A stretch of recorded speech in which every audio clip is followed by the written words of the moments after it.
We focus heavily on training our future. Okay, and then if I could, I mean, kind of core thing, is it really anti-competitive? I mean, what we're hearing here is that you can bid, and if you have a crew you'd like on that project, you say, okay, go over to these trade unions' hiring halls, and we will request you, and you'll come back. So it's kind of a little speed bump, but it gets you in the game, and you bid on it, and you get your people back. So is that anti-competitive? In a lot of ways, I feel it is. You know, it is, in essence, creates a burden for us that creates more overhead. You know, our retirement accounts are separate. We have 401ks. They have a defined pension. You know, there's a lot of, I would assume there's a lot of, you know, overhead costs that would be burdened by the employer, prohibitive. So would the person have to pay into their retirement and also yours? I hadn't thought about that. I believe so. Well, that'd be weird. Okay, I suppose there's more, but... Okay. I have a quick question. Yeah, go ahead, Ms. LaFrance. This will have to be it because we are coming up against the time when we have to move into the special meeting. What are the requirements for the apprenticeship program? How many hours? It's very similar. We have an 8,000-hour requirement and 4 years of school work for our electrical apprentices and our plumbing apprentices. I believe the carpenters and, you know, the other trades are very similar. Okay, thank you. You bet. Thank you, Mr. LaFrance. Thank you, sir. So that's going to be all our time today for this work session. We'll take a 5-minute break if people need to use the restroom or what have you, and then we're going to enter into our special meeting and quasi-judicial hearing. Thank you for your time. Thank you. Hey, Forrest. Hey, Fred, what's up? Well, I just wanted you to know I'm on. Great.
also just did that because of the last time he came down and he was kind of being rude about it. He was like, I need that. Why didn't you hand it to me? Okay. The public needs it. Yeah. Get away from here. All right, call this special meeting of the Anchorage Assembly to order.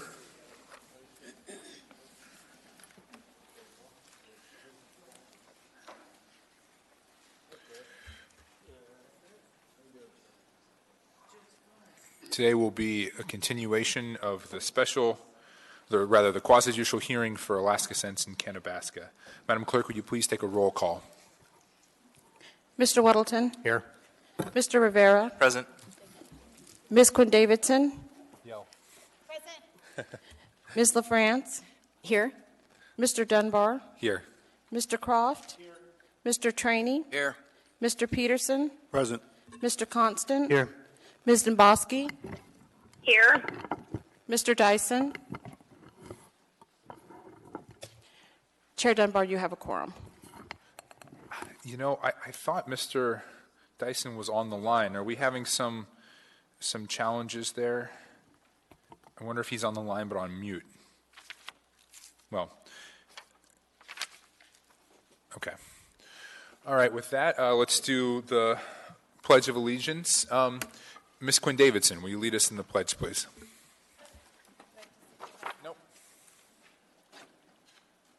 Pledge allegiance to the flag of the United States of America and to the republic for which it stands, one nation, under God, indivisible, with liberty and justice for all.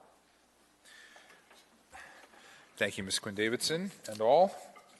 Okay, so we're going to start today at the advice of the attorney with disclosures. So first of all, there is sort of a blanket disclosure, which I believe is in the packet already, because we received a high volume of ex parte emails, which we all received to the municipal email address. So we'll disclose them here. Mr. Gates or Ms. Wynn-Pearson, is there anything in addition we need to do to disclose those? Through the chair, I don't believe so, because my understanding is that they have been included in the record as an AIM and also simultaneously distributed to the licensee for their consideration. So at this point, I believe that disclosure is complete, unless there's any member who has had any follow-up communication in response to or related to those emails that they would like to disclose on the record. Thank you, Mr. Wynn-Pearson. That was my intention now. So if there's any additional contact you had with any party other than sort of being the passive recipient of those emails, now would be a great time to disclose them. We'll start with you, Mr. Constant.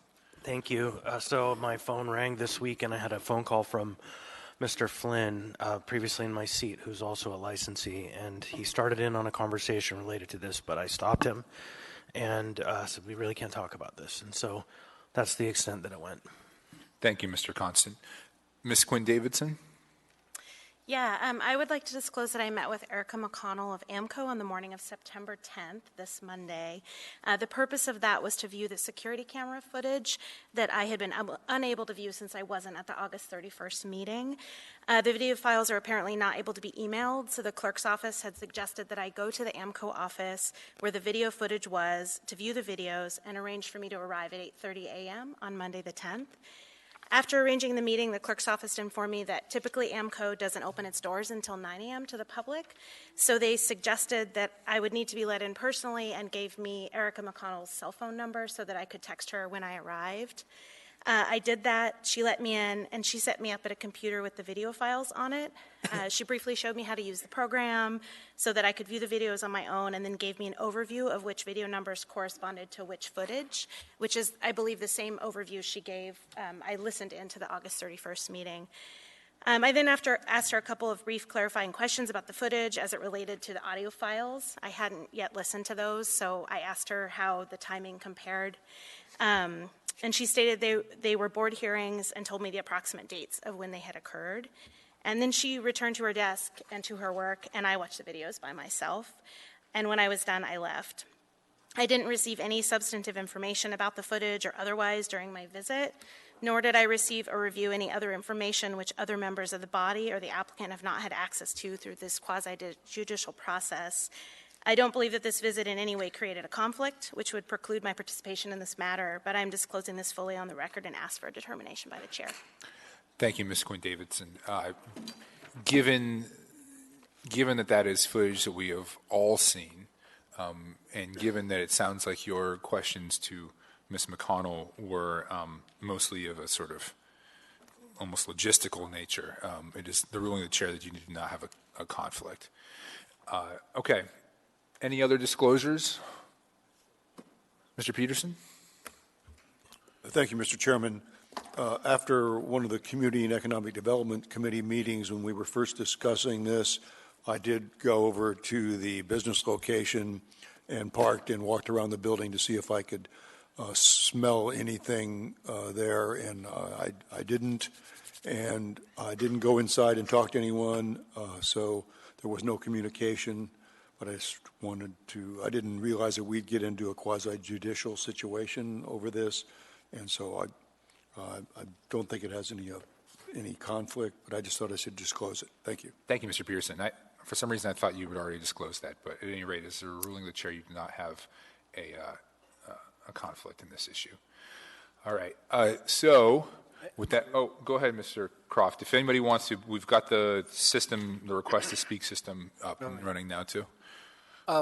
Ms. Quinn-Davidson reminded me, I did discuss with Erica. It was mainly at the time where we were wondering whether the video could come over and whether there were difficulties in that, whether there was a virus. I think somebody said at one point that the state system had. Anyway, so I did talk to Erica about that, and then we talked, but it was mainly about quasi-judicial proceedings in general and how they handle them and how we might reform our system, only very peripherally about the Kanabasca and how we get that video. And then I reviewed those, some of those emails that have come across, but I know you're handling that en masse. Thank you, Mr. Croft. It is ruling the chair that you do not have a conflict. Okay. So at this time, I think we need a motion to move the, we have items 4A and 4B already before us. The first is resolution number AR 2018-252S as amended, a resolution of the Anchorage Municipal Assembly regarding the renewal of municipal marijuana cultivation license number M10237 for Alaska Sense LLC, doing business as Alaska Sense. Our public hearing is already closed. Ms. Wynn-Pearson? Thank you, Mr. Chair. If I might, Mr. Gates and I have worked together to attempt to draft documents which should help to with the flow of your conversation, and I would request that you start the consideration of each license by moving the S1 version which we've drafted. I believe Ms. Honest can start distribution of the S1 version of the I think we're on the cultivation license at this point. Mr. Chair? Yeah, I'm sorry, Ms. Demboski? Yeah, a little problem here. Nobody's given me an S1 version. That's a good point. Is there some way to get that, perhaps via email, to Ms. Demboski and Mr. Dyson? I can certainly email it to both of them right now if they have access to email. Ms. Demboski, do you have access? If you'll get the email address that I'm using from Lisa, that would be helpful. Sure thing. Thank you. Before we move forward, let's do that, because I don't feel comfortable having us move forward without our members having a copy in their hands.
So I guess while we're waiting here for the attorneys as well, so my understanding is we're going to move the S1 version, hopefully, and then there's a series of amendments that we've drafted, that a number of the colleagues have drafted with you. Do we have those in some packet form that for some reason I don't have, or do we not print those out yet? Okay. Why don't can we do that simultaneously? Can someone try to print those out? And I'd like them to be given kind of in a packet form, so we do have them. Okay, great. So the people can see all of them at once and sort of weigh the different amendments in their head. And has the respondent received a copy? Okay, when those are distributed, give them to the respondent as well. Ms. Dombosky, have you received that email yet? Not yet. I'm waiting for it. Sorry, Mr. Chair, I'm still compiling things, adding things to the email. I'll send it to. I'm going to send it right now. Okay.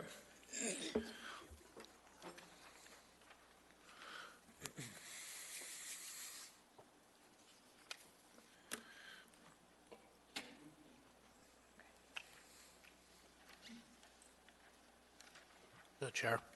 Yeah. How many amendments do we have, roughly?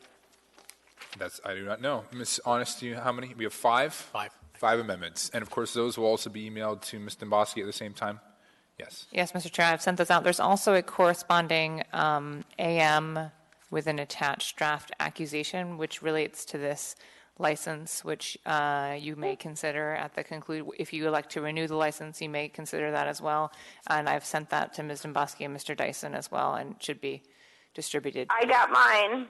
Okay, great. Well, we haven't heard from Mr. Dyson yet. I don't know if he's online. Okay. All right. Well, I think we have. Did you say something, Mr. Weddleton, before we move these? Yeah. One thing is we got from Alaska Sense and Canabasca their proposal for punishment.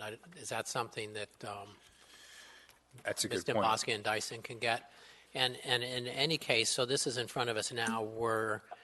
This to be something that we think is reasonable, we have to put into amendment mode somehow. Probably not today. Are we on a deadline? If we don't get through this today, then we can do another special meeting. But keep in mind that on September 22nd, if we don't take final action, their license expires. Okay. At the state level. Thanks. So have the attorneys seen this additional document that was just handed to us by Canabasca Alaska Sense? Mr. Chair, we just received it as well. I have not yet reviewed it comprehensively. I just have skimmed it. Is this something else we need to disclose, or is this sort of sufficiently in the record by being handed to us in the quasi-judicial hearing? I believe this is sufficiently in the record. Was provided by the licensee, right? Okay. This is their request. So, Okay. Can the licensee nod if she sent it to all assembly members? Oh, you haven't emailed it? No, I only emailed it to the clerk because I didn't want to create any ex parte contact, so I emailed it to Mandy and then brought physical copies that were passed out by your staff. Mandy, could you make sure that that document gets to the email address that Ms. Dombosky is currently using, and Mr. Dyson? Ms. Honest is nodding her head yes. Okay. All right, let's actually get the version in front of us now. So could someone please move the S1 version? Move the S1. Can I have a second? Moved and seconded. Okay, we are now discussing the S1 version. And at this time, so we have... Which one? I'm sorry, we're on the... I want to make sure I got the right. Retail or we're cultivation? Cultivation is first this time. So we have cultivation before us. What's that? What's that? No. No, it's not. It's cultivation this time. Is there, you're holding up a piece of paper, I don't. Oh, no, you're correct. I concur with the chair. At least the agenda I have in front of me states that the cultivation license is considered first. Okay. So have the amendments been distributed? Can you distribute the amendments now and also provide a copy to the Respondents' Council?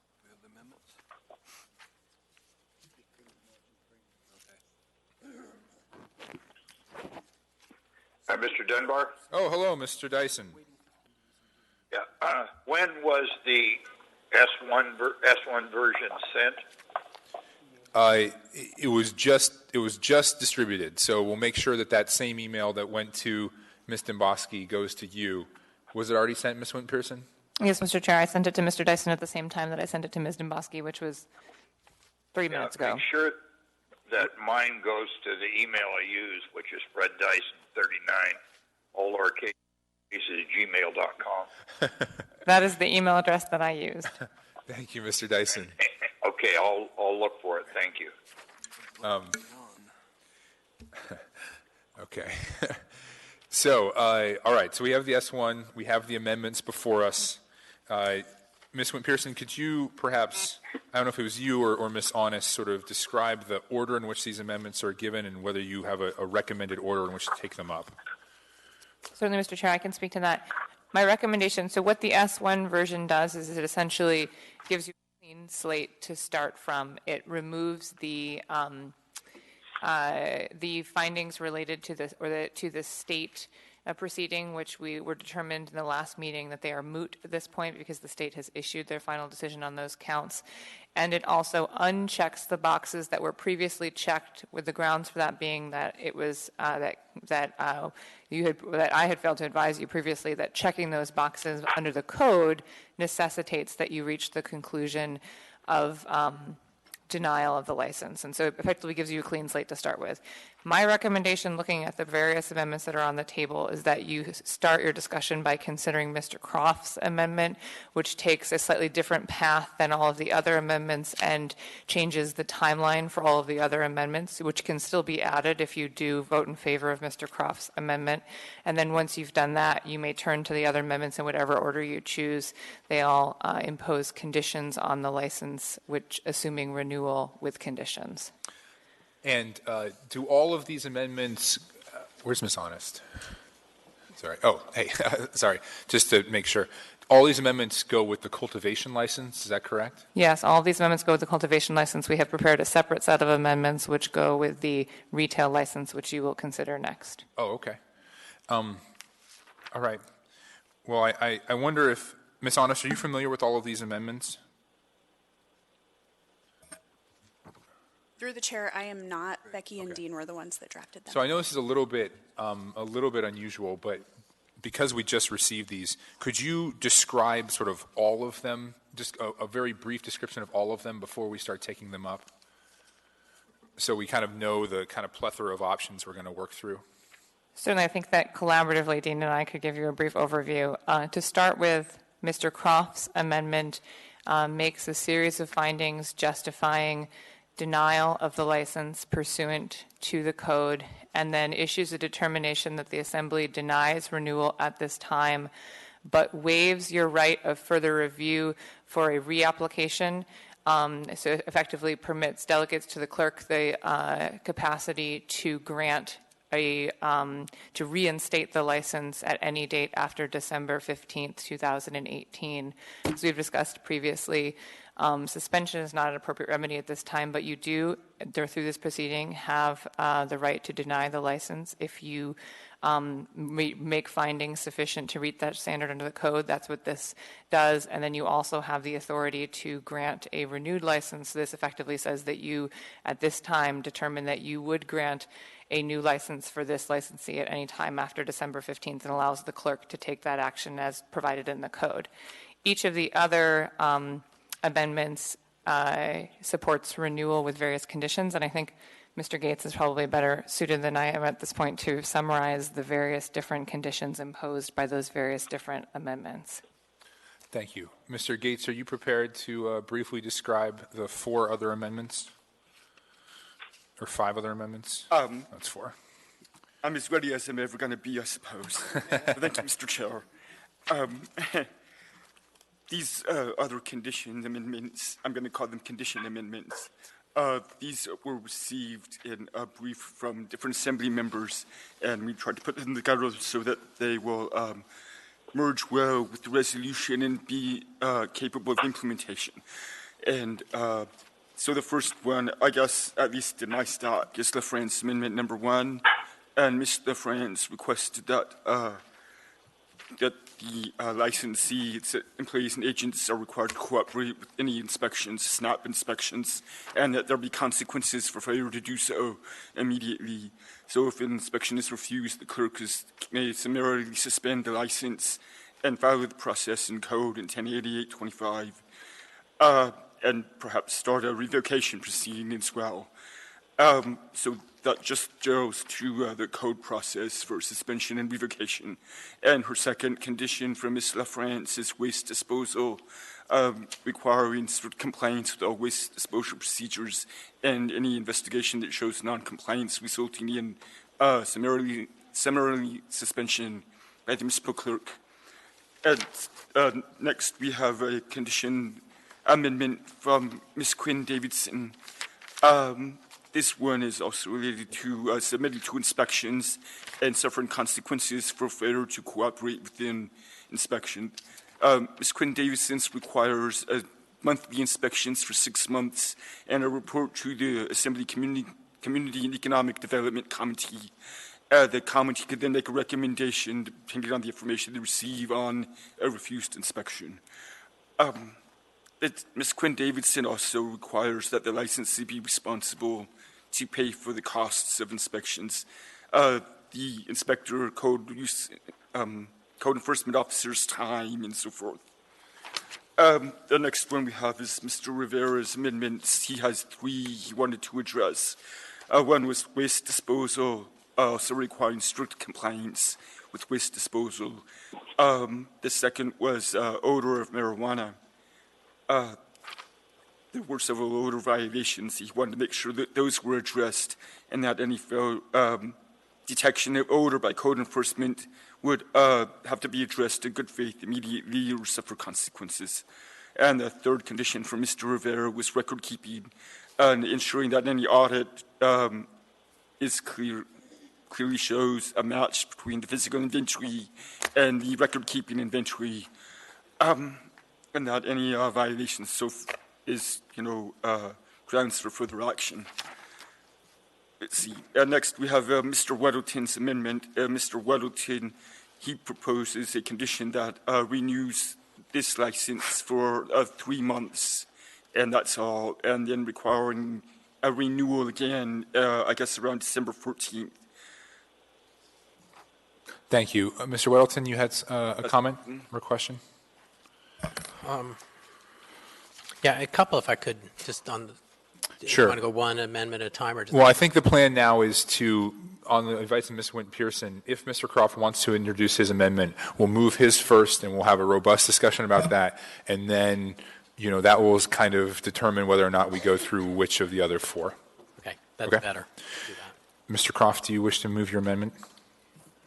I would. Mr. Rivera and I have worked on it together a lot over the last week, and so if he still wants to, we can make it Rivera and Croft. Yes, I would. Thank you. Do you move that? So I'll move Rivera and Croft Amendment number 1. Do we have a second? Seconded by Mr. Trainee. Okay, moved and seconded this. So we are now discussing Mr. Croft's amendment.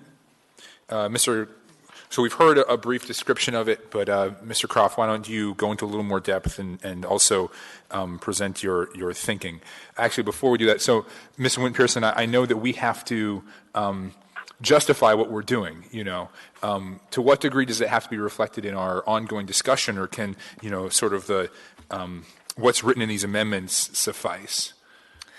Through the chair, the amendments are drafted to provide you with sufficient justification for the action you'd like to take, and you may certainly tweak them. This one in particular, explicit findings of fact are required and are required to be tied to the provisions of the code if you elect to deny renewal of the license, which this amendment does.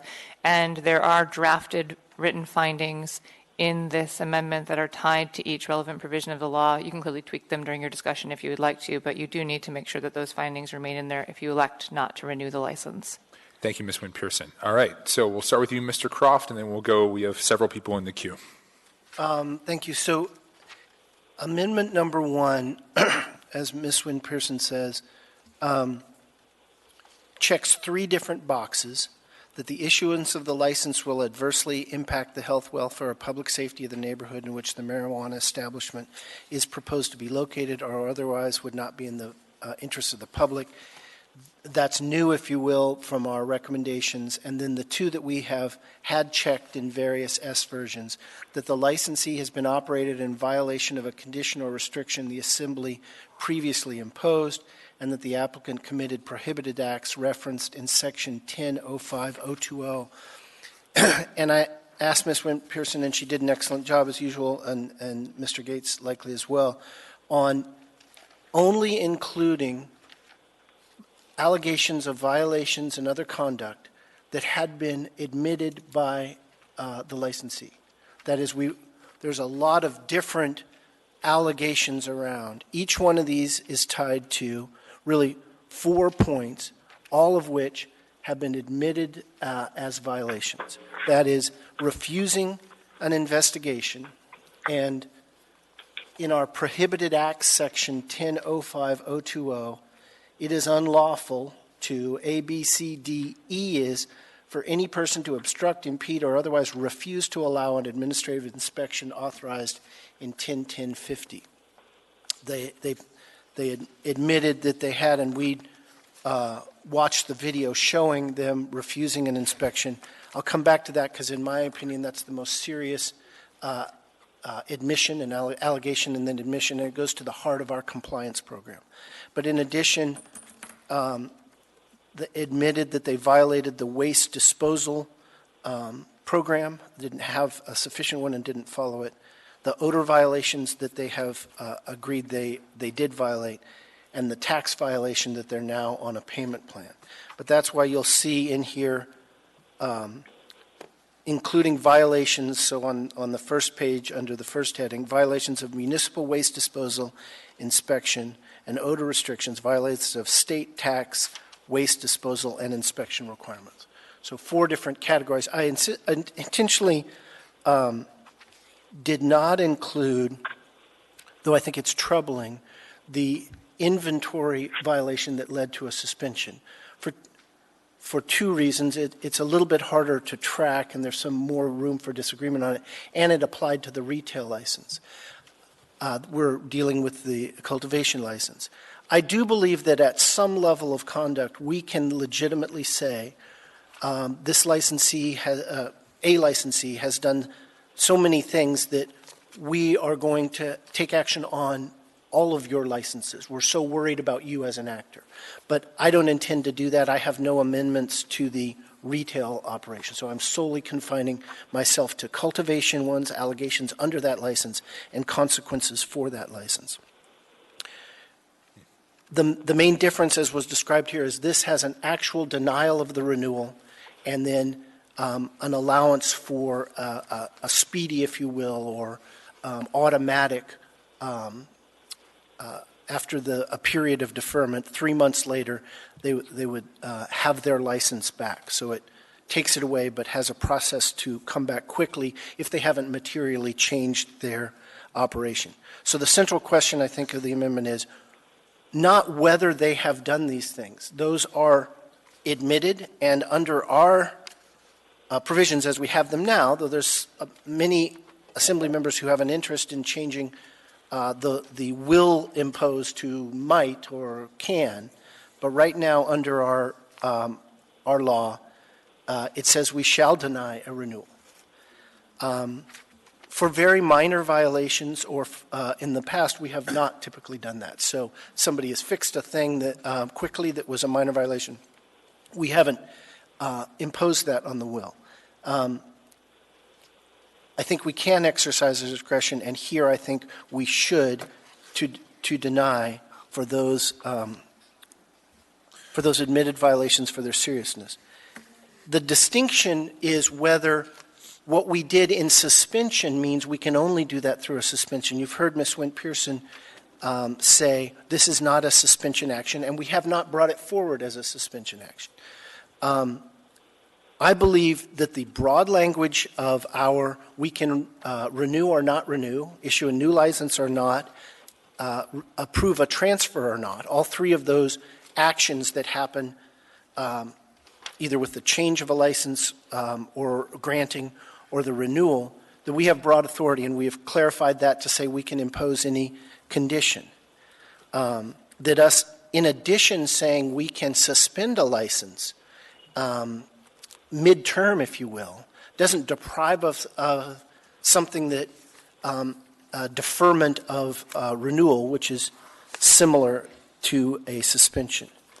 Other attorneys may have a different opinion, and Ms. Wynn-Pearson has described how it would be safer if you want to do something like this, a deferment or suspension, to initiate the suspension proceedings and have both before us. That takes a 15-day delay. So the safest of all procedures, if you want this type of consequence, says Ms. Wynn-Pearson, and I believe she's right, the safest procedure is to initiate suspension and wait 15 days. So I just wanted to put that out there. But this is second safest, if you will, a denial, which we clearly have the power to do, possibly even the obligation to do, and saying, but we'll allow you to come back in this manner. So now just briefly to why I think this is the appropriate solution, not some of the others proposed. The lack of a waste disposal program, or not following it really, the repeated odor violations and the tax consequences, while semi-serious in their own right, are not the crux of the matter for me. I think they took too long to solve them. Each of those individually probably wouldn't be enough. Maybe all three of them in total might be enough. But the heart of the matter remains for me the refusal of inspection. The inspection is the core of a compliance program. We have on tape, and I served for 2 years as a municipal prosecutor. This evidence is just amazing and relatively incontrovertible. We saw, and there's photographic proof of, you can't get in the locks, whether it's having the wrong key or them being frozen. They refuse 3 times to have it cut. The inspectors leave, and it does get opened. And bags are taken out and put away, bags that we will never know what was in them. The assertion from the defense side has been, from the licensee, that they were a violation. That is, what was in there was a violation. That was these root balls, the kind of lowest level of violation. But we'll never know, because they did not keep them, present them, shut the door immediately and relock it and have them come back. They did the opposite.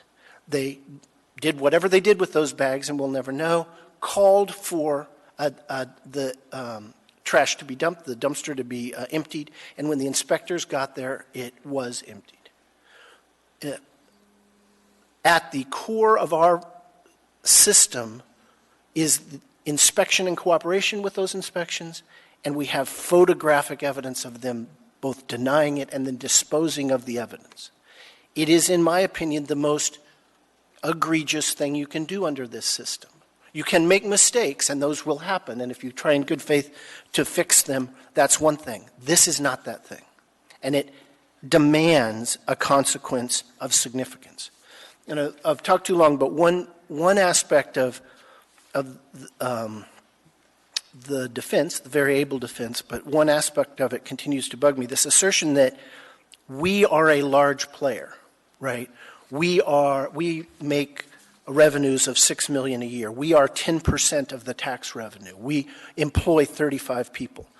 I don't think this assembly, and I won't, give any different treatment to a mom and pop operator or a medium-sized operator than the largest operator, if that's what they are. This we're too big to fail argument should be rejected by us, I think. It should have no bearing. Whether we lose tax revenue from this is not what we're here to decide. It's do these violations, are they serious? Do they go to the heart of our inspection program? And because I think they do, there needs to be a consequence. I frankly had a 6-month deferral originally, but I do think 3 months is fair and appropriate. So with that, I'd urge support for the amendment. Thank you, Mr. Croft. Mr. Trainey. Thank you, Mr. Chairman. Mr. Croft said this better than I can, but taking a look at his evidence, I'll support this amendment. Because quite frankly, when you look at the hearing, Then for the administrative officer, page 122. The question was, who said they could not cut it off? It wasn't an employee. It was Miss Warden herself that said, no, it could not be cut off. And then they managed to open it up, and then we see on the video employees come in taking bags out. Now, they told us that was roots that were done, but the waste management plan requires the roots to be ground down too to unusual portions. I'm talking about unusual portions. There were flowers and buds right there on the ground. And they talk about people coming in to steal it. Well, they're coming in to harvest it because it's on the ground. Their waste management plan was pathetic. Now, I heard their attorney, who I appreciate her view on things, but she said, we self-identified the problem. Nowhere in here do they self-identify anything. The inspectors came there. They found the marijuana product usable on the ground. And they said, well, it was because our rendering system wasn't working. And then they wanted to see the system, the machine. They couldn't find that. Well, maybe we're using home blender to do this. I was looking at this. I think the only thing we can do is Mr. Croft's amendment. I don't care whether you like marijuana or don't like marijuana. It doesn't matter to me. This is a matter of following the law. The law says you've got to do all these things if you're going to be in this business. The same if you're a gun dealer. There's rules you have to go through to be in that business. With marijuana, there are rules, and they violated them. And so we need to take some corrective action. And I don't care, as he was saying, whether they're a big corporation or a little corporation. We do the same thing to any entity coming in here. So I'll be supporting Mr. Croft's amendment. Thank you, Mr. Chairman. Thank you, Mr. Trainee. Mr. Constant. Thank you. So I think that all of it's reasonable except the time frame. I think the time frame is effectively a death sentence to a business, especially a business that has any kind of financing related to it, that has payments due at a time specific. And so I, at this point, can't support this as it's written. And I think that at the core, Mr. Croft is right. The heart of the problem is that refusal to allow the inspection and the actions that followed after that. And I also agree with Mr. Croft that this body has the right to cease this operation with this decision. I was a community member that demanded this body act against an entity that had zero violations of record. And in fact, because of the nature and the problems that their business created for the public, this body in fact did act, and that action caused the closure of a business that was sustained. And so it's, I believe, well within the power of this body to do that. But in my contemplation of all of the facts of this case, I continue to look for an actual demonstration of harm to the public. An actual demonstration of harm. Other than a bureaucratic rule that was not agreed to, other than a compliance rule that they agree that they made a mistake, they paid the penalties for, and have been, in my opinion, sufficiently tasked to come to grips with the facts of how they operated. And I think that this refusal to allow the inspection is as much our problem as it is theirs, and we have yet to move to change our code to address this problem, because the code as written says you may, for $500, refuse an inspection. And we need to fix that, because in a way, this is the system we set up. And so if I were to support this, 3 months is absolutely too much, in my opinion. It would be, in my opinion, parallel to what the state did, and that would be 9 days, would be about all that I could imagine that we would have the reasonable right to expect if we're going to go this way, to see them out of business. But we would also have to amend this to allow them to continue their cultivation business so as not to lose the investment that they have growing at this time. All of that said, this is a quasi-judicial proceeding. I look at that word judicial, and at the heart of it is judgment and judiciousness. And the question that I asked at the beginning of the hearing the other day was, what does it say to the public if we do nothing, or to the other entities in this business? But the last question I asked was, and what does it say to the public and to the businesses if we punish them for acts that they already admitted to in such a way that we incentivize people not to be honest. And so I think that the act of judiciousness that we have before us, the good judgment, the wisdom that we need to bring to this question is, what is the line between a firm discipline and good reason? And that's the line I think we need to hew. And so I can't support a 3-month closure of this business, because any way you shake it, that's the death to this business. Thank you. Thank you, Mr. Constant. Mr. Weddleton. Boy, as I've listened to my comments have grown.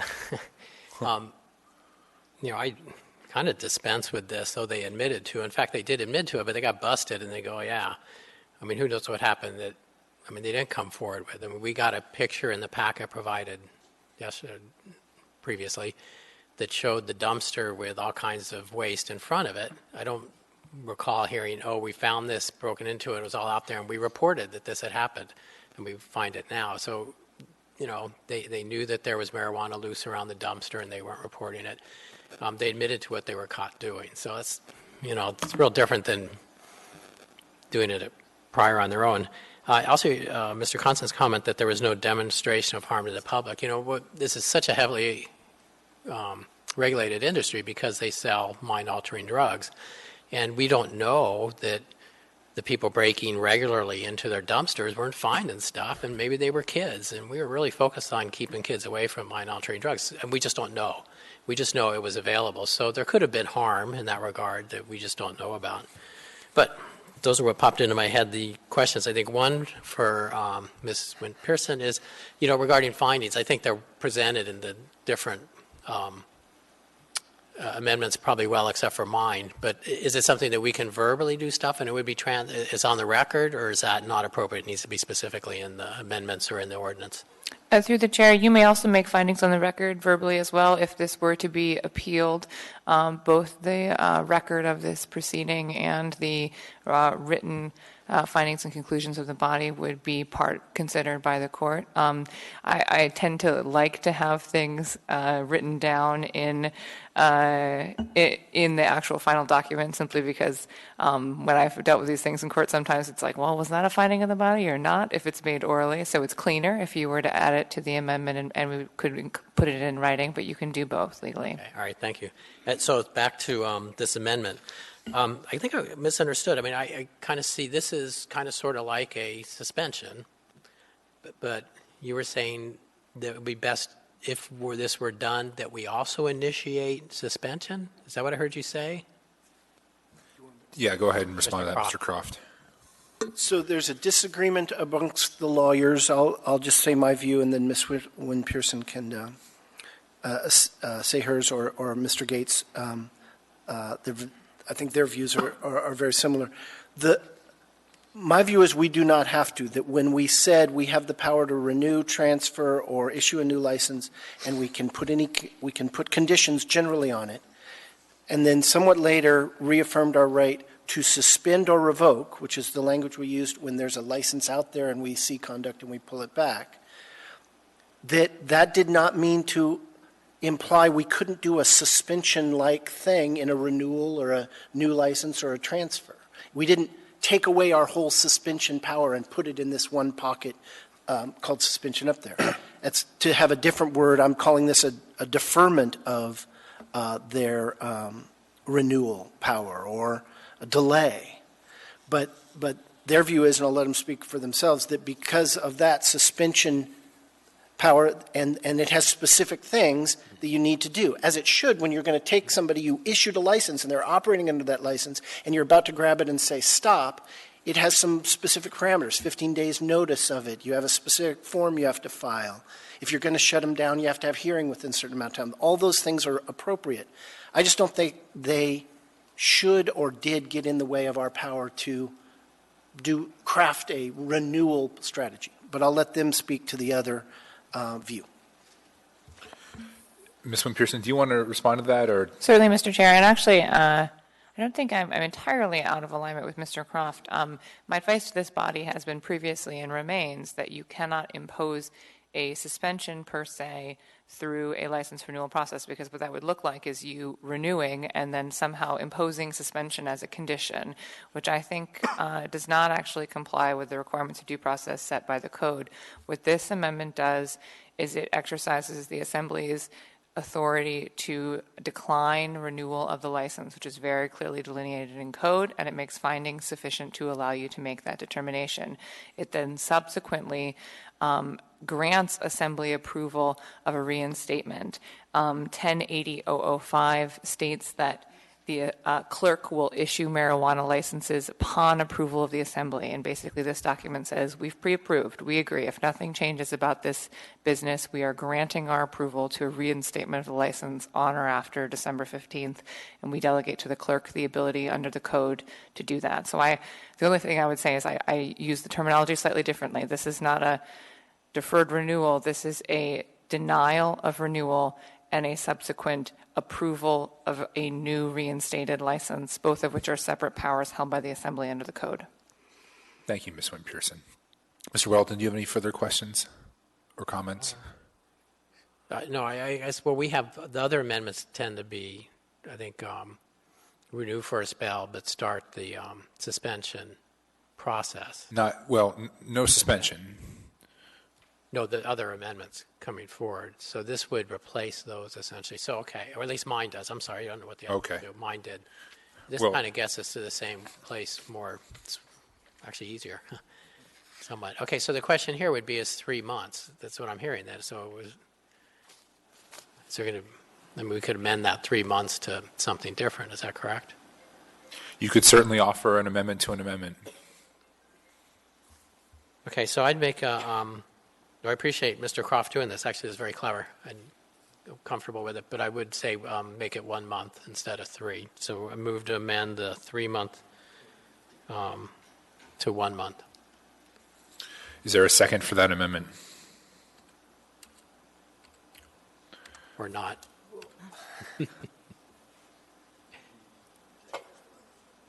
Okay. I'll second it for discussion at least. Okay, so now we are discussing Mr. Weddleton's amendment to the amendment to change the time frame from 3 months to 1 month. Discussion on that. There's a whole new. Oh, shoot. I don't really want to go. Let me think here.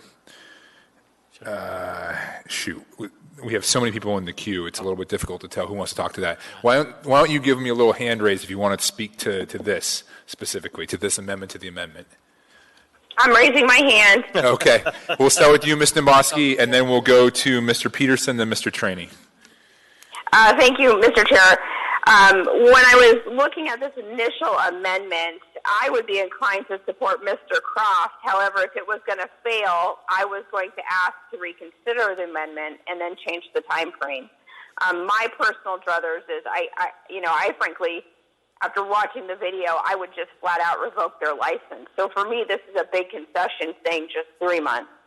That's all I'll say about it, but if my preference would have been to wait and just vote on Mr. Croft just to see where the body lays. But clearly we have another amendment in front of us, so we'll see how it goes.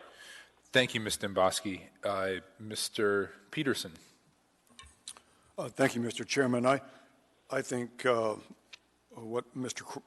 Constant said earlier is correct. Anything over a week or 10 days of suspension is the death penalty for this business. They have many obligations out there financially. They can't go to a lending institution to borrow capital to tide them over. And because this is a new industry and it's not accepted nationwide at this point. And so I will not be supporting a 30-day suspension. A week or 10 days, I would support an amendment like that. Thank you. Thank you, Mr. Peterson. Mr. Traney, you're in the queue. Thank you. I will not be supporting this amendment because, quite frankly, our obligation is not to this business. While I appreciate what they do, our obligation is to the public. And they violated that obligation by how they operated their business. If you have the time, look at attachment H, get down to page 253, and take a look at the whole procedure that went through. They were not going to let them look inside that dumpster. Product was found on the ground that had THC. It was smokable product, and it should be sold, not thrown on the ground. And they talk about they had a problem with people coming to go through the garbage can. Well, of course they did, because people knew they would find it there. So I'm against this amendment. Thank you, Mr. Chairman. Thank you. Mr. Croft, I'm going to hand you my gavel so I can ask a question here. Mr. Dunbar. Thank you. I was going to ask this question regarding to the main amendment, but I think I need to ask it now because as we continue to have this discussion. So for Ms. Honest and Ms. Wynne-Pearson, I'm curious about the interplay between what we do here and the state license. So if we deny, if we deny or defer, using the preferred nomenclature of Mr. Croft, this license, and let's say it's the full 3 months, does that mean they have to go and reapply or do anything like that at the state, or can their state license essentially be held in stasis until they can resume operations on their municipal license? Through the chair, my understanding is that the state license would terminate if the municipal license is if the renewal is denied. I had to say this is we're in uncharted territory both here and on the state level. This is a new industry. This is a new structure, and so I cannot attest to how exactly the state might handle this particular solution proposed by the municipality, proposed by the assembly. But my understanding is that under state law, it is crafted such that if a municipal license is terminated or it is not renewed, the state license correspondingly terminates. And would your interpretation be that what we're using these new terms, right? Mr. Croft's amendment theoretically defers rather than terminates the license. But another way to look at it is it terminates and then renews the license. So which of those do you think the state will take? I mean, it is drafted as a non-renewal and then a reinstatement. It is not drafted as a temporary suspension. It's drafted as a non-renewal. And I'm not sure if the state would say, well, we can look at this more like a suspension or not. But the way it is crafted, you are denying renewal and then you are pre-granting approval of a reinstatement request. Ms. Honest, do you have anything to add to that?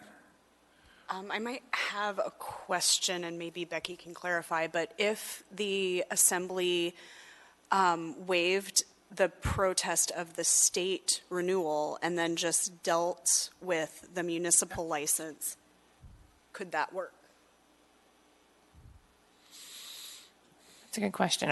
You're saying that they would waive, it would say, we waive our protest pending reinstatement of the license on or after December 15th. I mean, I think we could then convey the message to the state that we are not asking them to terminate the license, but lodging a conditional protest that we would see as lifted on December 15th. How they would treat that, again, we're in new territory, but we could certainly craft it that way with the intent to convey to the state the message that you are lodging what is effectively a conditional protest and that you would lift on or after December 15th. So this to me is sort of a dispositive question, whether or not I can support what Mr. Croft is doing, which I think is what he's doing. I really appreciate, and I think we have the legal authority to do it. I agree with him on that, and I sort of agree with my other colleagues that say that 3 months is too harsh. But it doesn't really matter if it's a week or 3 months. If it automatically kills the state license, then I think we have probably ended their business. Because it would take them quite a long time to get their state license back, I think. I don't think there's anyone here from the state that we can question, unfortunately. And so what that means practically for me is I'm going to vote against this amendment because I am sufficiently worried about that potential collateral consequence. But unfortunately, I am operating under, and we all are, I think, a sort of lack of information from the state and how this would play out at the state. So, but for now, I'm going to oppose the amendment to the amendment because and I'm going to oppose the underlying amendment as well. And if the underlying amendment does pass, I hope we come back and have a more robust discussion about this exact question. And that's it for me. And then I think we have Mr. Constant in the queue on this. Thank you. Mr. Constant? Yeah, just 2 brief points. One, it dawns on me that I heard the maker of the amendment reference working with another member on the crafting of the amendment. And I was under the impression that in the process of this quasi-judicial proceeding that we were not to talk with other members of the body or the public or other interested parties related to this question and concern. Because if I had known that I could work with another member, I probably would have spent a couple days working with someone like Mr. Peterson, who I know agrees with me on the matter in general, and would have probably come up with a more strategic approach to ensuring that we're fair and judicious in the application of our power and our rights under this rule. And so I just would put that in the record that I have concerns how even this document was crafted. So I was under I was under the impression that actually that wasn't the case, that the one group of people we were allowed to talk to within the constraints of the Open Meetings Act was other assembly members. Ms. Wynn-Pearson, what's your interpretation? Through the chair, yes, that was the advice that I previously provided to this body on the record, that the way that the code is crafted, 360, states that you are not to communicate with members of the public or with the applicant, but that you are permitted to communicate with municipal staff who are advising you with respect to your decision, and that you are permitted to, there's no restriction on communication within the body except that imposed by the Open Meetings Act. So those same restrictions apply. Thank you.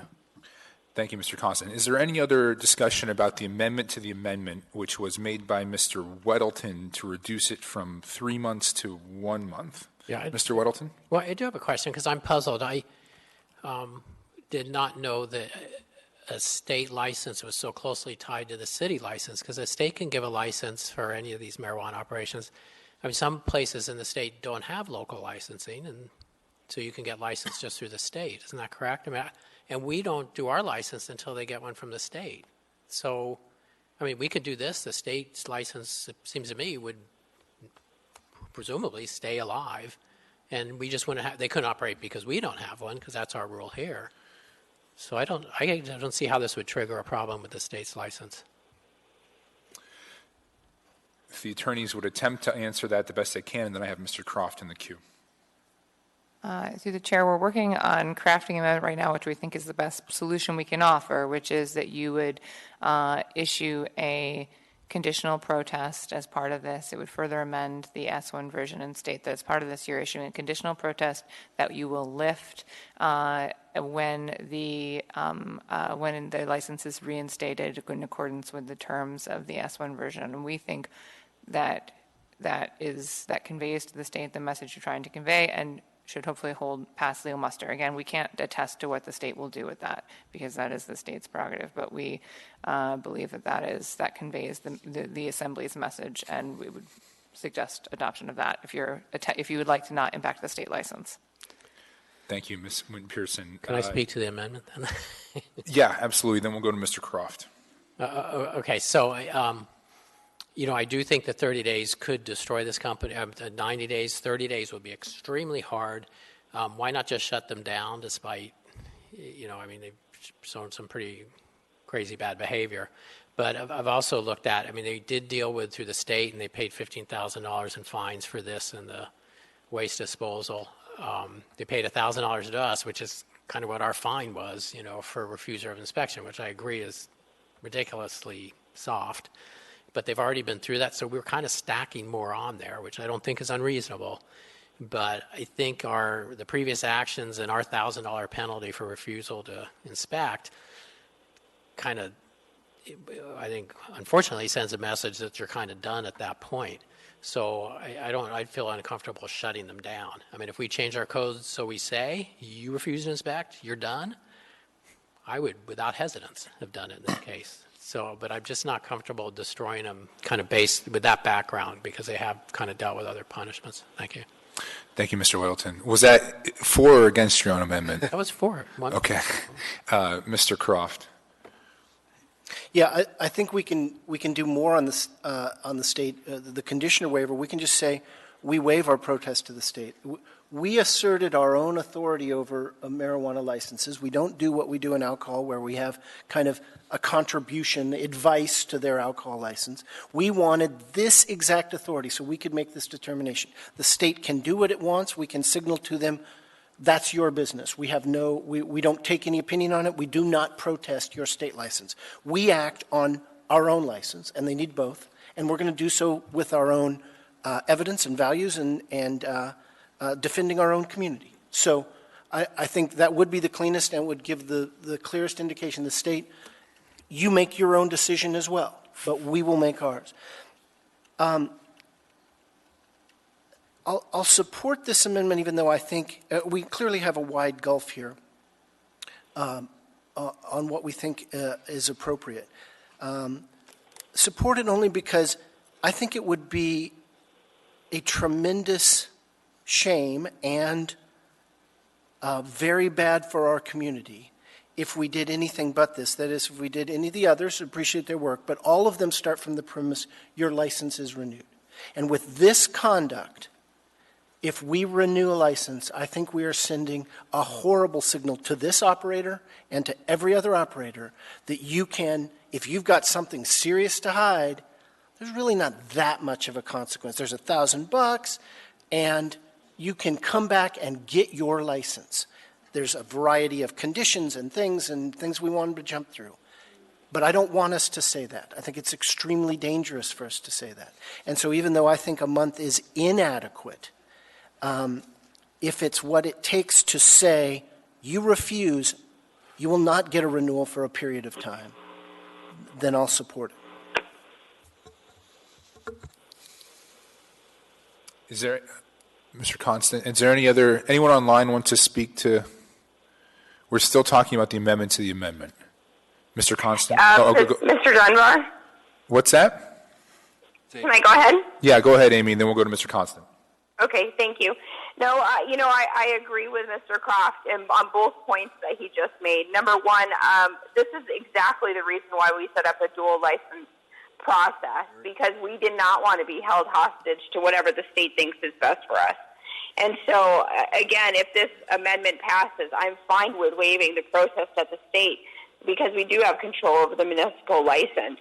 And I agree. I think it is inadequate, only 1 month. Frankly, I don't care if this ends up killing their business because I think the violation is so severe that I think it is detrimental. And Mr. Constant made the point that there's been no demonstration of harm. I disagree. And I think the demonstration of harm is if we do nothing over someone who fails to allow the inspectors to inspect and then intentionally gets that dumpster dumped before they can get back. I think that was the most egregious thing that I saw.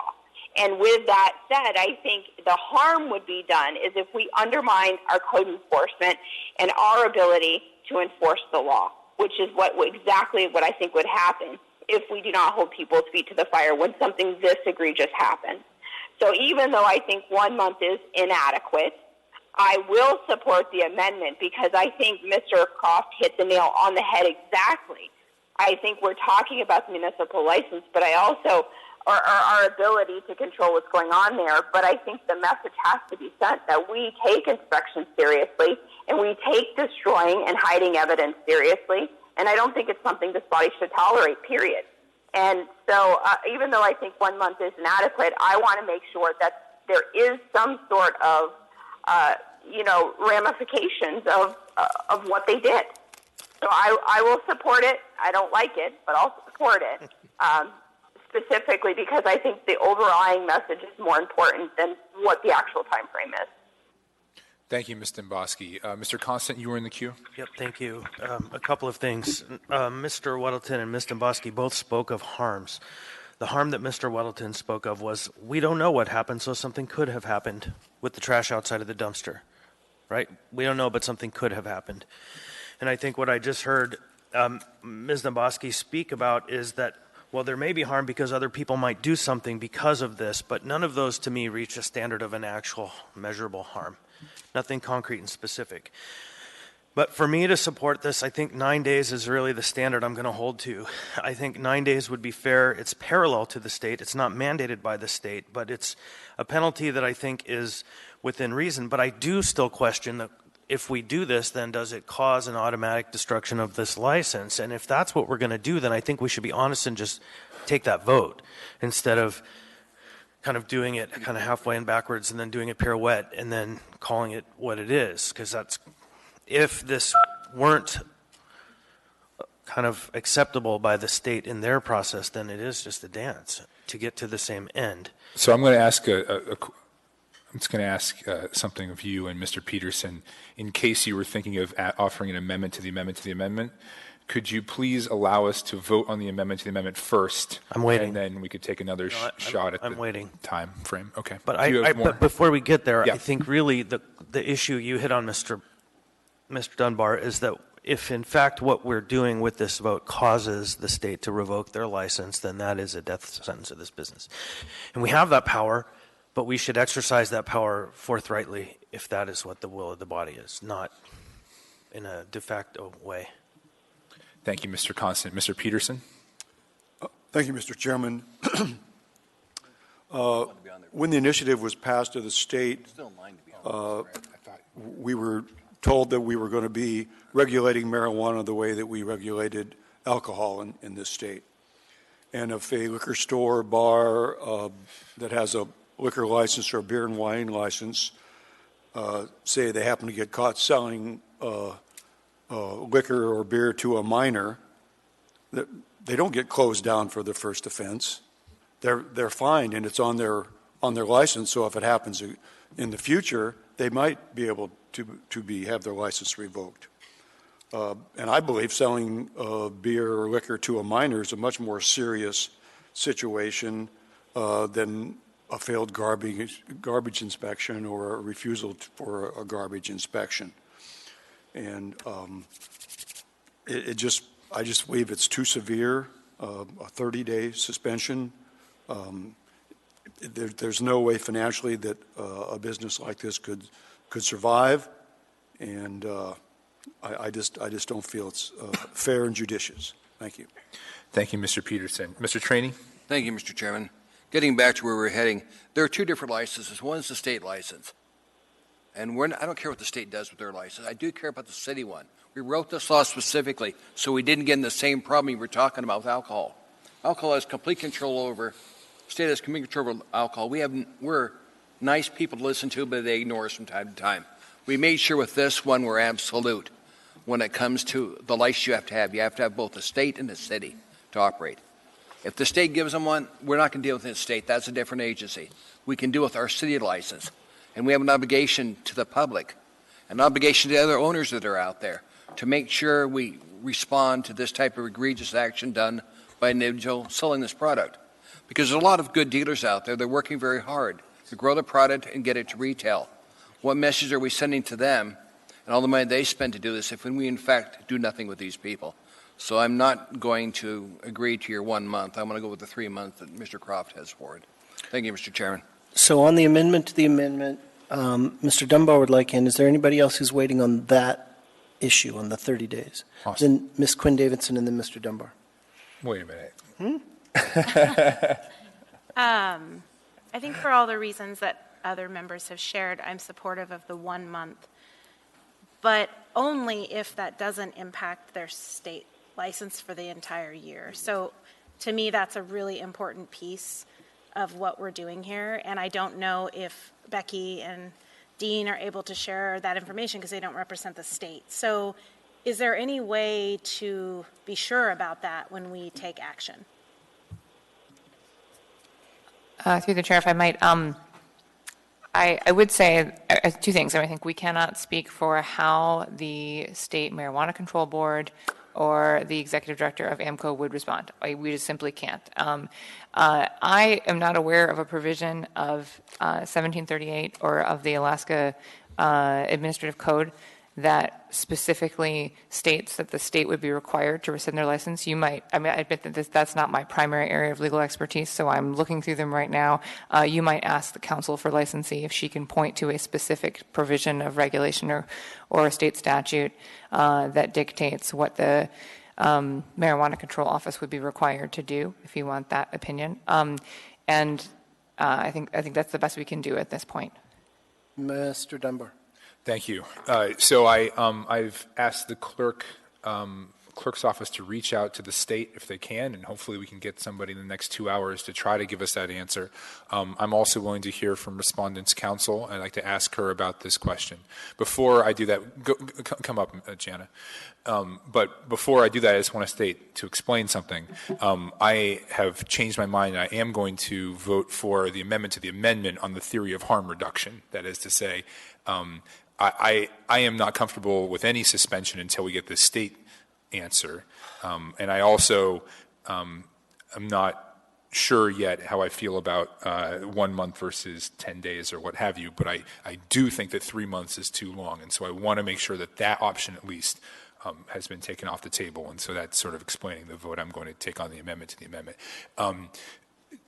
Ms. Weltzine, could you, what is your legal opinion on what would happen to the state license if we were to defer renewal of the municipal license? So if you were to defer renewal of municipal license and thereby enter a protest, under 3 AAC 306-060, the board would defer to your protest and deny the renewal application. So that's your answer to question 1, and I believe that's how it's currently written in Mr. Croft's amendment. If you were to waive your protest, it gets a little bit fuzzier, but I still think under 306-060 Section C, you could still be killing their license because it says if a local government determines that a marijuana establishment has violated the provision of AS.38, this chapter, or a condition imposed on the licensee, the local government may notify the board, which you would be doing, and unless the director finds the local government's notice is arbitrary and capricious and unreasonable, then the director shall prepare a determination as an accusation against the licensee and basically start the whole proceedings over again. So there's a phrase in what you just read. It says, if we notify them, right? And Correct. It's not just notify like we send them an email or something, right? It's probably some legal formal notification. So by waiving our protest, aren't we not notifying them? Depends what you, well, so first, the first part of this discussion had to do with this would have been a protest Sure. with a denial, and that would kill their license. No questions about it. That would absolutely kill their license. The second part of the discussion was waiving the protest, denying the license in a kind of a crouched pseudo, it's actually a suspension without going through the suspension proceedings, which you can make your own decisions about that logic. You would be saying we're waiving our protest, but if you attached this ordinance, that's notifying them that you feel this way and that licensee has violated in your determination 1738 or board imposed conditions. So it depends how you handle the second half of this discussion on what you would attach with that waiver of notice, waiver of protest. A question for Ms. Wynn-Pearson or Ms. Honest. Do we have to attach it? Through the chair, no. Especially if your determination is that you are waiving your protest to the state, then what will go to the state is notice that you have waived any protest of the state license proceeding, and they will not receive from this body any kind of indication that you have concerns. So they will, everything you decide here is public record, so clearly they could somehow come up with it yourself. But I would understand the regulation to tie the state's action to what you convey to them as your action on your right to either protest or not protest the state license renewal. Again, if you waive your protest, they'll receive notice that you have simply waived your protest of the state license. Thank you, Ms. Wynn-Pearson. Thank you, Ms. Weltzine. So that's for me. Is there any other discussion on the amendment to the amendment? Mr. Constant. Only this, that we just went through a procedure on our end with the alcohol board and this same staff in which they intended to define the word includes as a very narrow description of a legal term, and in fact were armed for bear against any licensee that didn't fit exactly within their vision. And it took a resolution of the assembly, 2 members crafting a letter in a committee, and then 4 legislators, and a whole bunch of people to convince the body not to suspend that license. And so at this time, I would suggest that these boards are being directed to be very explicit and very narrow in their reading of what's allowed. And so what we're doing, if we make this action happen, is reaching across and hoping for a board, 5 members, to make a decision that doesn't do something, that doesn't act to the very narrow construction of the language. And so I think that if we're predicating our action on the hope that the AMCO board doesn't read this as a suspension is 50-50 at best. So I take issue with some of the language you used there. It's not a suspension regardless, right? Well, it's a de facto suspension, though, if we are doing this action and then. So when they see that, they'll take in all the information, and Ms. McConnell and her work, they have been working really hard to very narrowly construe these things on their end and have been very challenging to, even in a case that's very clear that they shouldn't have their license revoked, they had to fight to keep it, right? And so this case is not one that's clear. This one is a fuzzy one. And so if we're handing them something fuzzy, then my guess is that their effort will be to look really carefully and very narrowly walk through that door. Thank you, Mr. Constant. Mr. Croft. Yeah, just very briefly, we've been, Mr. Constant and I, both in numerous times, but we need to do our job. We have different conceptions of what it is, but let's do the appropriate thing at our level. And we can neither control nor predict the state's independent authority to act on this. They may decide that that may cause them to reevaluate and say we were right. It may cause them to say we'll do an I don't know, nor do I have any power nor was I elected at this time to make that decision. I was elected to make this decision. And we need to concentrate on our business and getting it right, and what they do is up to them. Thank you, Mr. Croft.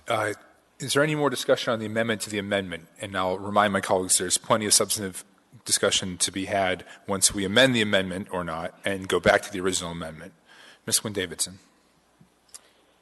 Becky, would it be possible to add any language to the amendment that speaks to the assumption that the state would not act based on what we do, or anything that would give those of us who have that concern reassurance? Because I disagree with Mr. Croft. I mean, if this is a year-long license, what we do does impact them beyond what we're trying to do by the month. So I think we need to really understand that.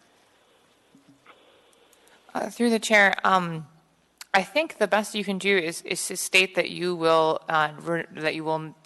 waive your right to protest the state license, and then all that's conveyed to the state is your waiver of protest. I don't know that we can build any kind of contingency where if there is some impact that's unanticipated, you certainly are always able to revisit action taken by the Assembly. So you could, if there is some adverse impact to this, I think that you could potentially later permit a renewal application earlier, or grant your consent to an earlier renewal application, or take other actions that would concern this particular licensee through another avenue if there is an unanticipated state level consequence.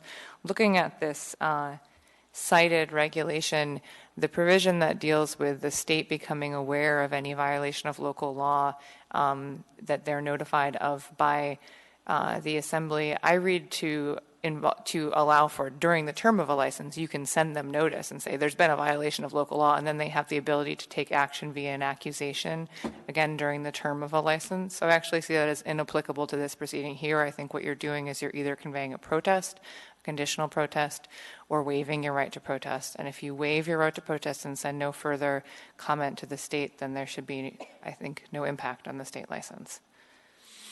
Okay. Thank you, Ms. Wynn-Pearson. Thank you, Ms. Quinn-Davidson. At this time, can we please vote on the amendment to change the term from 3 months to 30 days, or to 1 month, rather? Do you want to start with people on the phone? Ms. Domboski? Yes. Mr. Dyson? No.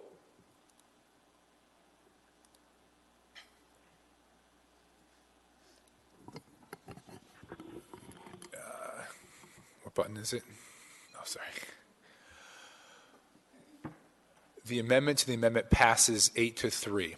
So we are now back to Mr. Croft's amendment as amended to do a deferred renewal of 30 days. do we need to, if one would wish to have us not protest the state license, would that require a further amendment to this amendment or a separate amendment entirely? Through the chair, you could add it to this amendment, or you could do it separately, and Mr. Gates is furiously drafting that floor amendment as we speak. Okay. Well, as we wait for that, is there anyone else who wants to offer an amendment to this amendment regarding the term?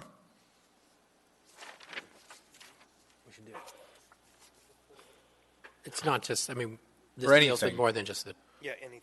So I think LaFrance and Austin Davidson's, your amendments would apply to this, could apply, is that correct? I mean, mine would not make sense now. Okay. Well, I mean, so we haven't voted on the underlying amendment yet. You know, whether this passes or fails, I think then we can go to the other 3 amendments as well. We're still talking about amendments to this amendment. Sorry if I wasn't clear about that. Mr. Peterson? Thank you, Mr. Chairman. I'd like to amend the most recently passed amendment and change it from 1 month to 9 days. Second. Moved and seconded. So we are now debating an amendment to the amendment, as amended, to go from 1 month to 9 days, a 9-day suspension. I guess there should be a question about. Actually, I don't know, Mr. Croft. Is it business days or is it Calendar days? Calendar days. Okay. Can I speak to the amendment to the Yes. amendment? I'm sorry. Go ahead, Mr. Peterson. Thank you, Mr. Chairman.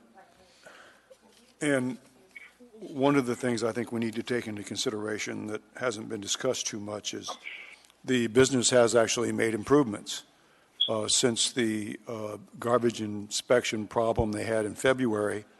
The code enforcement officer told us the other evening that they haven't had any other problems. They switched garbage companies and got a dumpster that has a metal lid that closes flat to the top so that people can't get into it. They can't shove stuff into it that isn't supposed to be in there. And so, you know, they're trying to adhere to the requirements. And another thing we really didn't discuss much at our meeting on Tuesday was the fact that they found a product tag from a competitor laying in the ground next to their dumpster. It was from an outfit called Frost Frontier. And, you know, sometimes business people are very cutthroat. And if you have a business that is a competitor of yours that, say, has acquired 10% of the overall market in the entire state of Alaska, and you don't feel you could beat that competitor fairly, you may go over and throw some product on the ground next to their dumpster and try to initiate some sort of problem with a garbage inspection. So this whole thing could have been started by a competitor that led to all the other incidents that has gotten us to this point. And so for that and other reasons, I would like not to suspend their license at all, but I believe anything more than a 9-day or a week or a 10-day suspension ends up being the end of this business or the death penalty, which in essence is a $2 million plus fine. They've invested a couple $1 million in this business. And I don't think a $2 million fine is justified for a failed garbage inspection or refused garbage inspection. And so I just don't feel that is at all reasonable.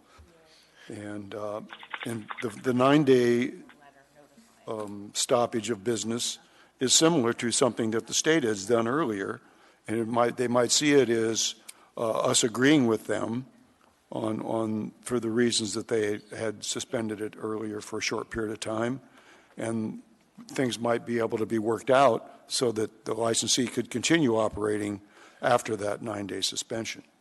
So for that reason, I'm going to be supporting this amendment to the amendment. Thank you. Thank you, Mr. Peterson. So we're starting a new queue now. I'm not going to go off of what's on the screen. I have Mr. Trainee in the queue, and then myself, and then Mr. Croft. Before we do that, we have received an email from Ms. McConnell. I'd like that read into the record. Ms. Honest, could you do so? Through the chair, Erica McConnell, the director of the Alcohol Marijuana Control Office, sent an email back, and she says, if the MOA were to not renew the MOA license for a period of time, that would not cause the state license to expire. You wouldn't need to ask the Marijuana Control Board to put a condition on. You could just deal with it through the MOA license, since they need both to operate. Okay. Good. Okay, so Mr. Trainee, and then myself, and then Mr. Croft, and Thank then you, Ms. Mr. Chairman. LaFrance. I'm not in favor of this change to 216 hours. Makes no sense at all. I care very little how much money they invested in this. I don't care whether they got $2 million or some other persons invested $100,000 into it. What I care about is the public trust. And quite frankly, this abrogates the public trust they have with us. When we get sworn in for the assembly, we get sworn in. The public expects us to protect them. And this business did not do their due diligence to make sure the waste management plan was being followed. And there needs to be some punishment for doing that. And this is the action I think is responsible. I wouldn't agree to the 1 month, but I lost on that. I can live with doing 1 month. But going down to 216 hours, why don't you just cut it down to 1 hour and pat them on the head and send them on their way? Makes no sense to do this. Thank you, Mr. Chairman. Thank you, Mr. Trainee. Here we go, Mr. Croft. Mr. Dunbar. Thank you. I'm going to support this amendment. I don't have a lot to add to what Mr. Pearson said, some of which I actually disagreed with, just to say that I do feel that 1 month complete suspension is too harsh. I think if we were to do a 9-day, although that number, for some reason, I wish it was a week or 10 days, but we'll live with 9 days, and I see the logic there where it goes with what the state did. But I think we can, and I'd like an answer from the attorneys if possible. Can we both do this 9 days and then, in addition, add on some of the other amendments so that when it is renewed at that automatic time, it is renewed with new conditions, for example, the increased inspection that some people are asking for? Through the chair, yes, actually the Croft Amendment is crafted specifically to allow for that provision. If you get to the end of it on page 3, it states that after the clerk is directed to reissue the license, the Assembly hereby adds the following conditions, if any, are listed to it. And that provides you with the space in the resolution to add any or all of the other conditions that had been proposed through the drafted floor amendments, or any additional conditions you might want to apply, you can insert them there. Thank you, Ms. Wynne-Pearson. So with that knowledge, I think that, I agree that this is the most serious offense that we have seen before us in the last year and a half or so that we've been working on these. And so I do think it merits serious action on our part. I believe a 9-day suspension of the license combined with additional requirements that I think are going to be proposed and passed, I think that is sufficient. And so for that reason, I urge to vote yes, and I intend to vote yes on the amendment to the amendment.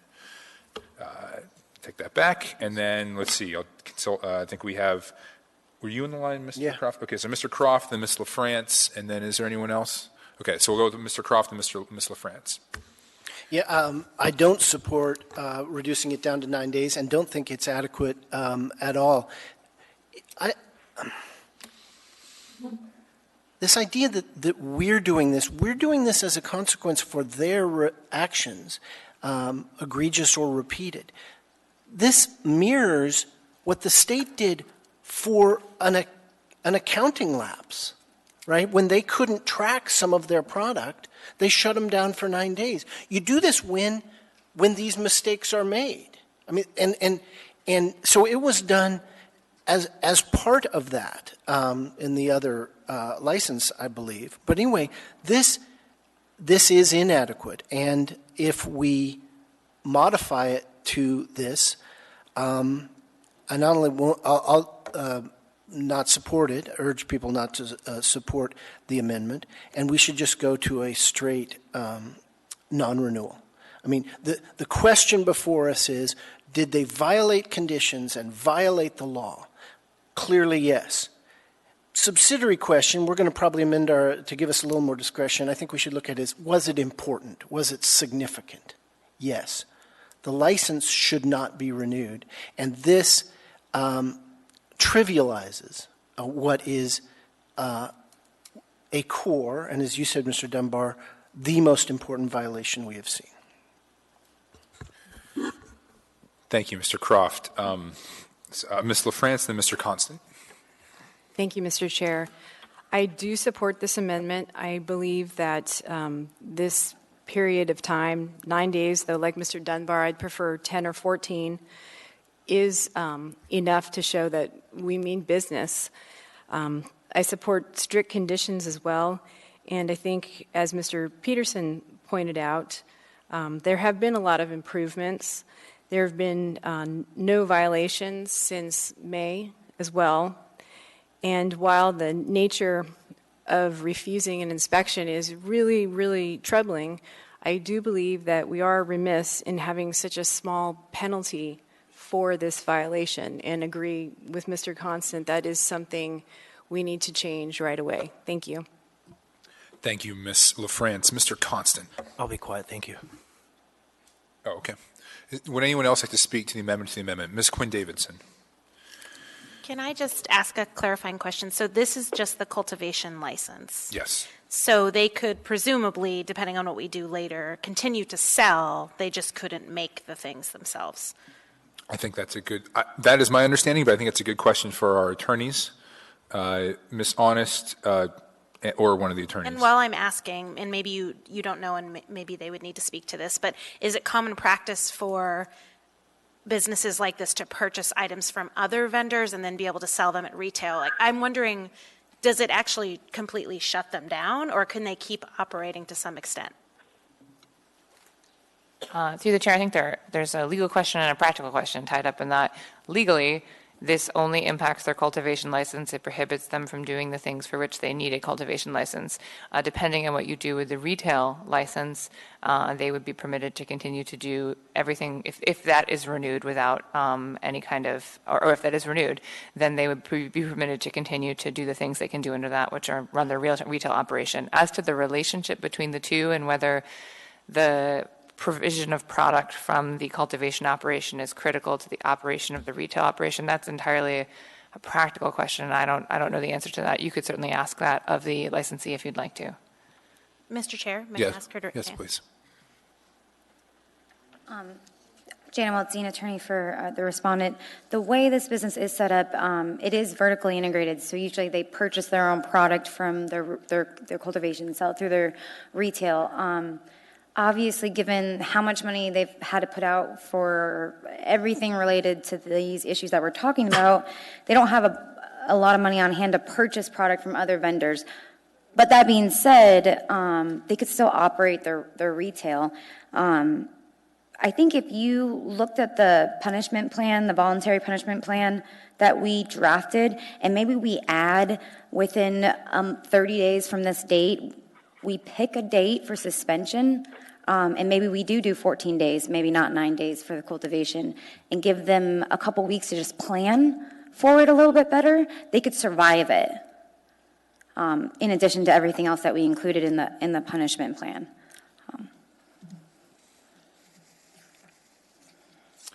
Do you have any other questions, Ms. Quinn Davidson? So you're just recommending that if we do impose this period, that it doesn't start right now, that it starts? Well, I think one thing that you have to consider is under the state regulations, it allows for the business owner to take custody and care of the plants during the suspension period. So the 9-day suspension that was referenced before had nothing to do with inventory. It had to do with the fact that the Marijuana Control Board revoked the SMATI's handler permit. And so there was not a licensee with a handler permit on site. That's what that had to do with. And that was in direct punishment for count 3 and 4, which you're discussing now. So my point is, we need to, one, consider, okay, if you're going to do a 9-day suspension, I'm assuming you're going to allow the business to care for the plants, because otherwise that would be just beyond devastating. You would be killing the business. And two, if you If you want to do 14 days or something more of the number I keep hearing assembly members like better, I would ask for a little bit of time for planning purposes so that it doesn't kill them. Can I ask another question? Yeah, That's go ahead, a really Ms. good Quindane. point. What does cultivation entail? Because if you have plants that are currently growing at your facility, does cultivation entail watering them? So then are we not allowing you to water your plants and then they die and then essentially it kills your business anyway? So I think that would be something you would need to address. The State Marijuana Control Board allowed the business to continue to care for the plants, so continue to water them, continuing to do the light cycles, just not harvest or sell any product out of the cultivation. That's what that 9-day suspension was, plus the 9-day suspension was on the retail as well.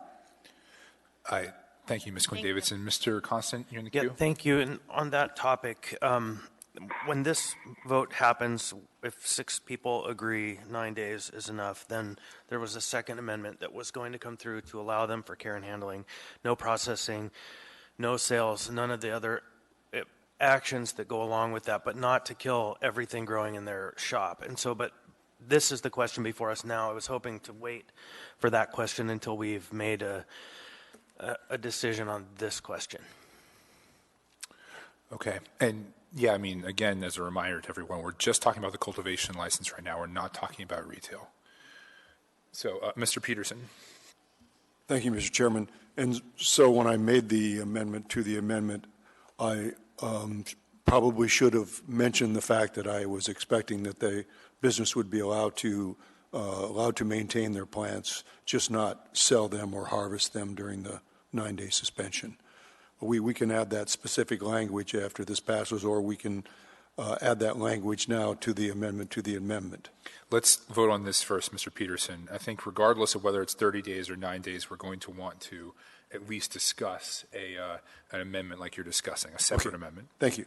Is there any other discussion for the amendment to the amendment? Mr. Weddleton.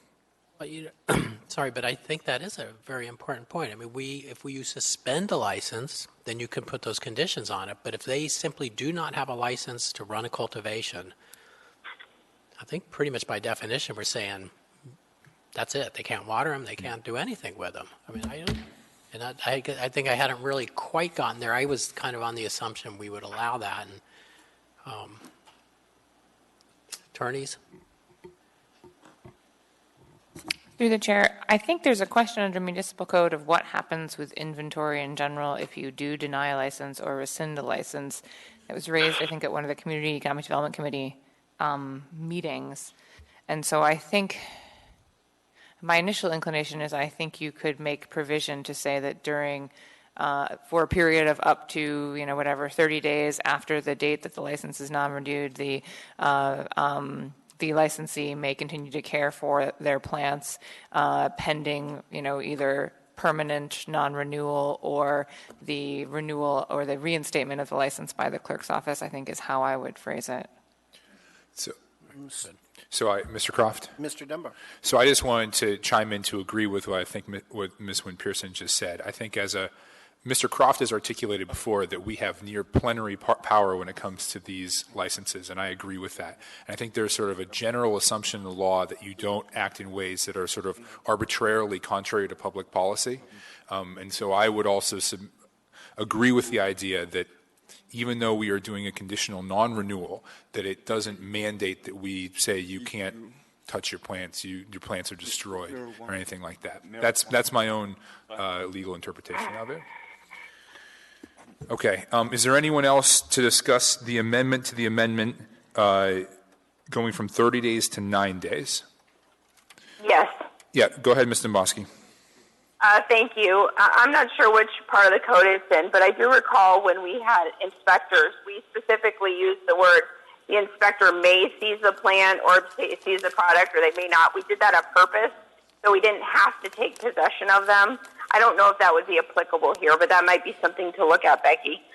The other thing I was going to say, again, I agree with Mr. Croft on this one. I have to tell you, after I watched that video, I really tried to keep my mind open to listen to the defense and what their presentation was going to be, but I was unmoved. I think their action was egregious. I think it was beyond just they didn't let somebody inspect their garbage. To me, that's just ludicrous to even say that, diminish it to that effect. I mean, these are people who intentionally refused an inspection. The inspector asked 3 different times.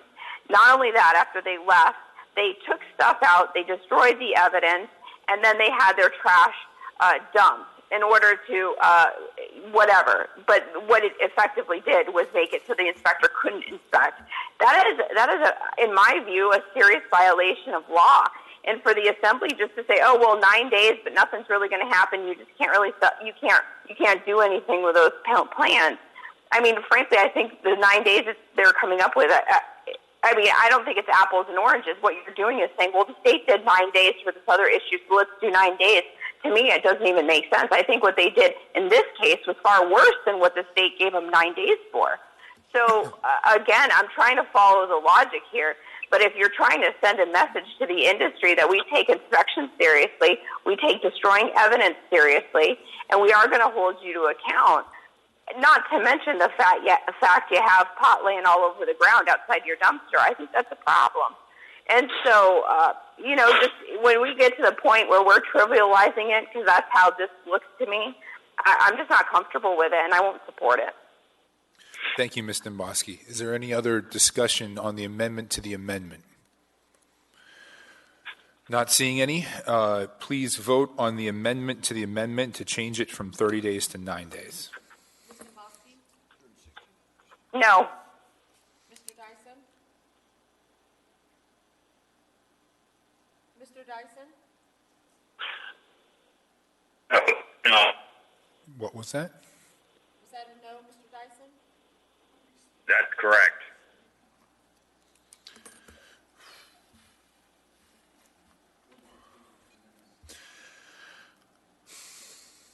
That motion fails 4-7.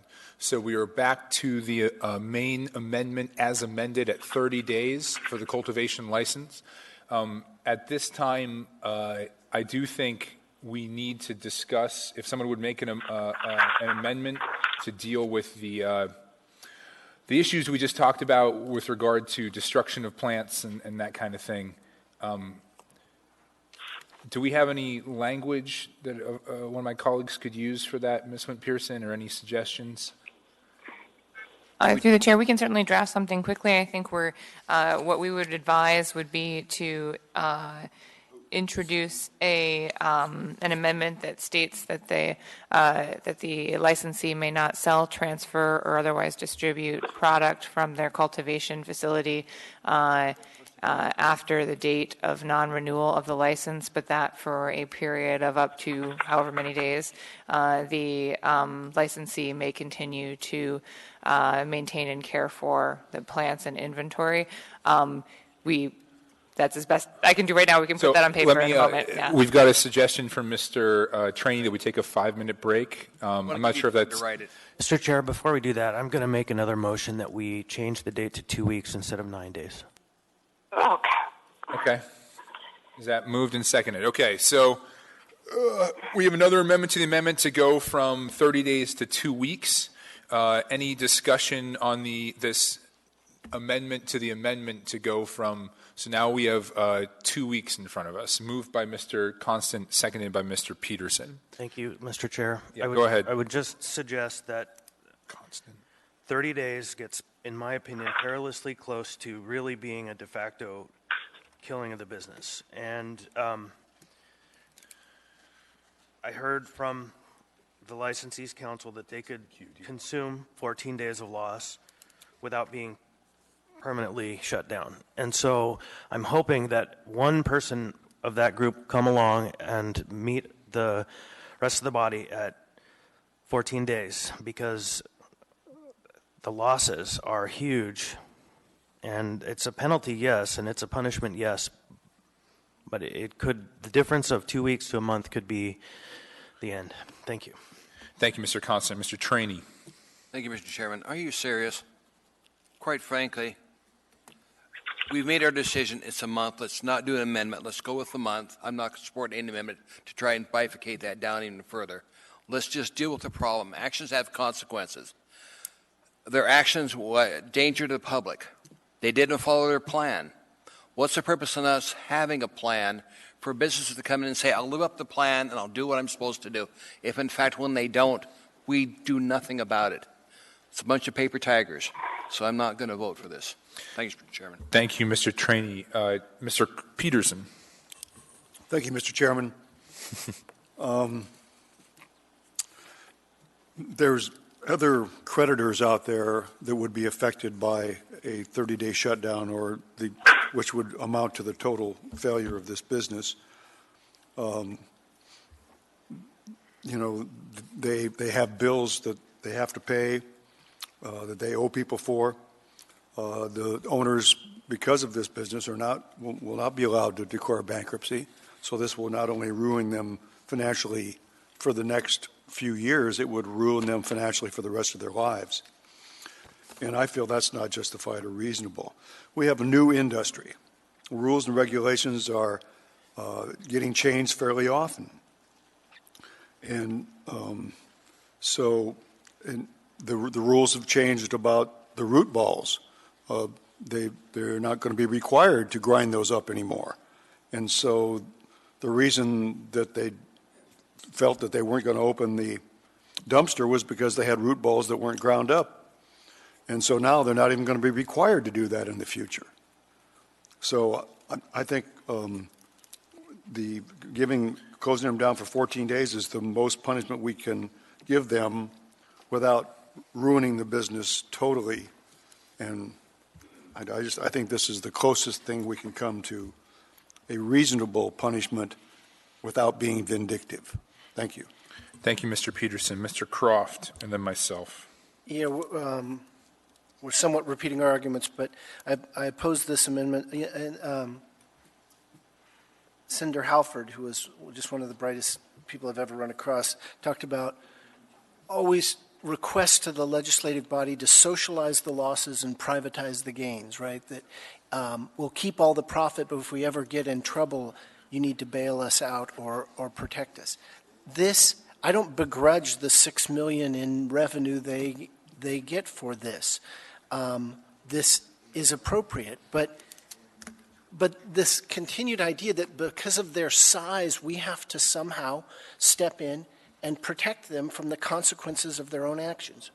I say again, we should do this whether this were a mom and pop operation, a medium-sized, or apparently the largest in the state. We should treat them exactly the same, and it should be that there are consequences for this. And so I continue to think that the 3 to 6 months was more appropriate for something as outrageous as this.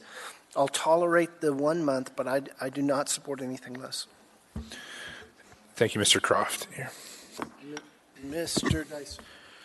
Mr. Dunbar. Had Dyson on the brain. Yeah, don't insult Fred like that. You don't look quite that old. I'm Mr. Dunbar. I supported the amendment to go down to 9 days, and I support the amendment to go down to 14 days. I do think that it's funny. I actually agree with almost everything that Mr. Croft and Mr. Trainee and almost everything everyone has said here has been rational and reasonable. This is a serious violation, and it occurred. We do have this power.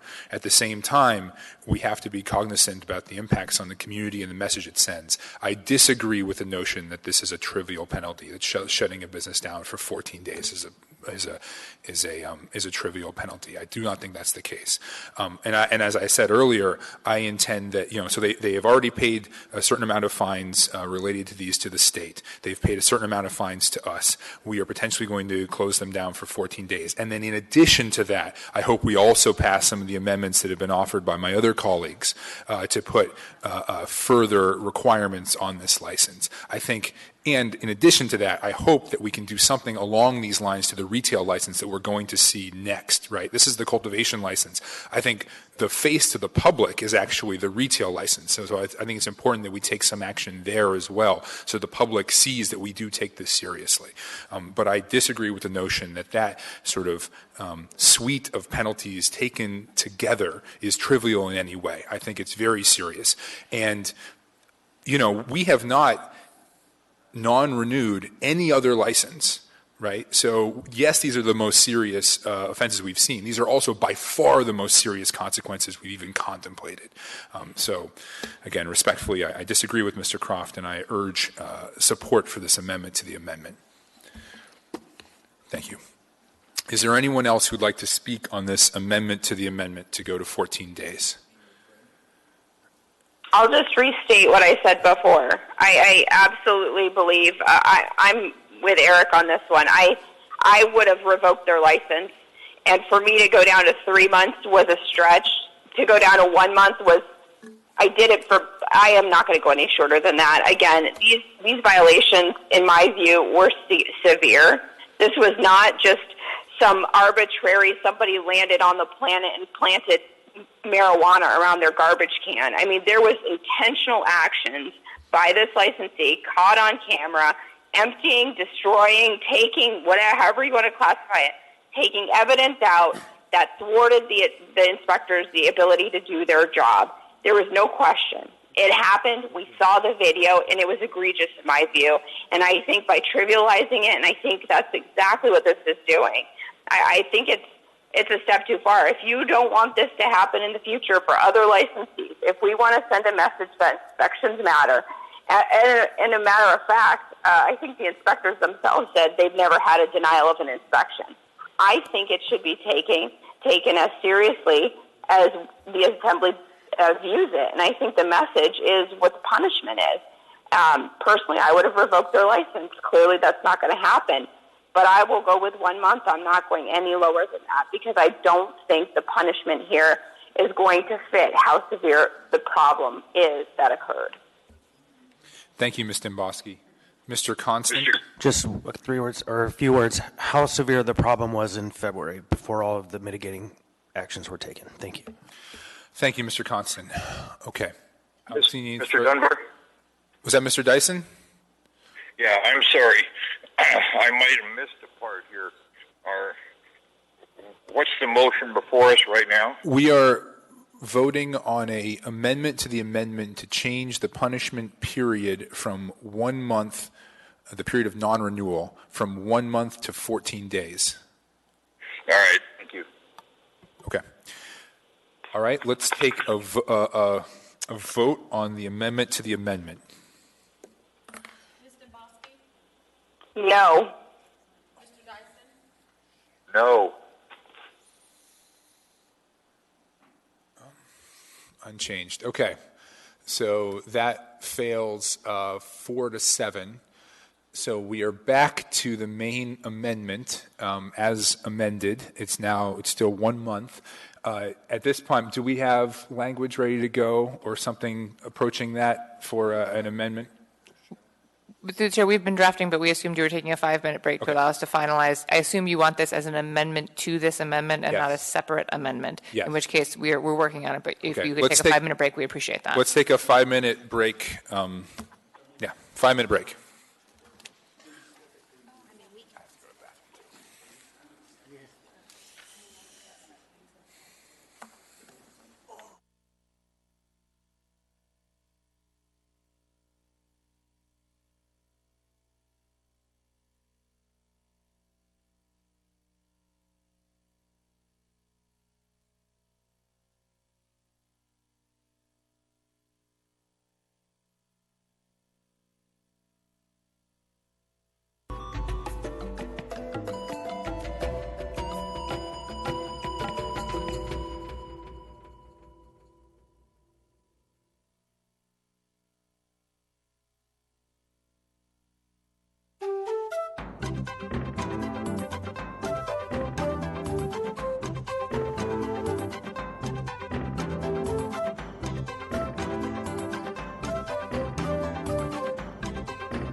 And then the second one was an amendment to explicitly state that we are not going to protest to the state so that we don't, not accidentally exactly, but sort of, lead to de facto total revocation. So, Ms. Wint-Pearson, do you have either of those amendments ready to go?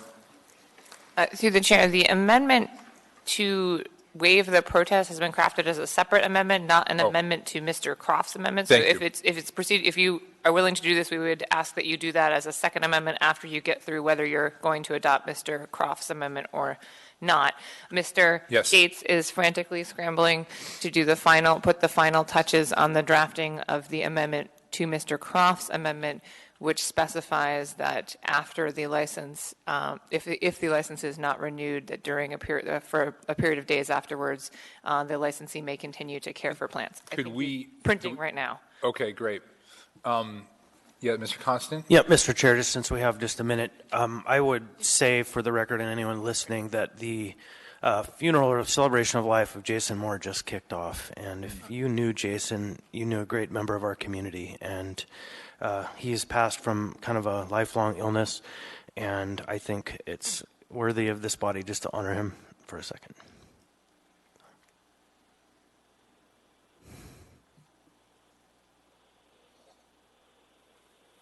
Thank you, sir.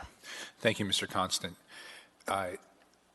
Well, we could either go forward with the amendment to the amendment, or we could potentially table this amendment and work on the other one for a moment. Depends on where we're at. He was just 3 years older than him. The chair, it's printing as we speak right now, so it will probably take 2 minutes. If you want to talk about something else for 2 minutes and come back to it, that's fine. Yeah, can we have a motion to table that amendment briefly and take up a separate amendment to the original ordinance that would waive our conditional protest or protest to the state? Can anyone make that? I move. Okay, so I'm going to, so we have temporarily tabled Mr. Croft's amendment. Can someone actually make that amendment, move that amendment? I move that we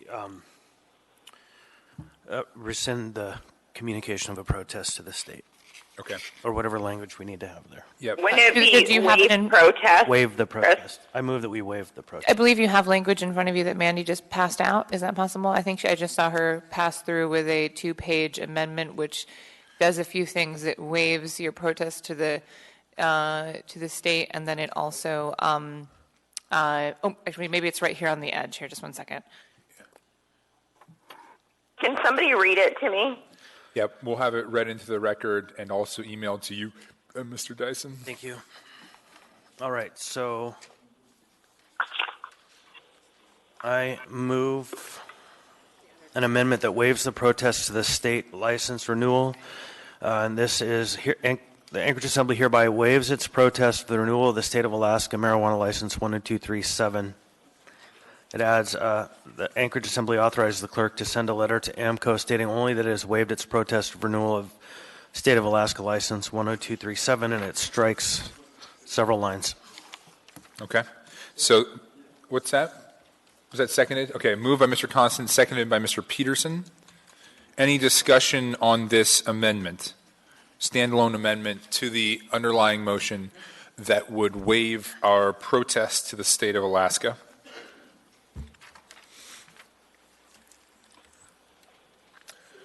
Okay, I don't see any debate or discussion on that. Anyone online, Ms. Nemboski? I have no comment. I no comment on it. I'll support the amendment. Thank you, Ms. Nemboski. Mr. Dyson? Okay. Let's go forward and vote on this amendment to the S1 version. Yes. Mr. Dyson? Mr. Dyson?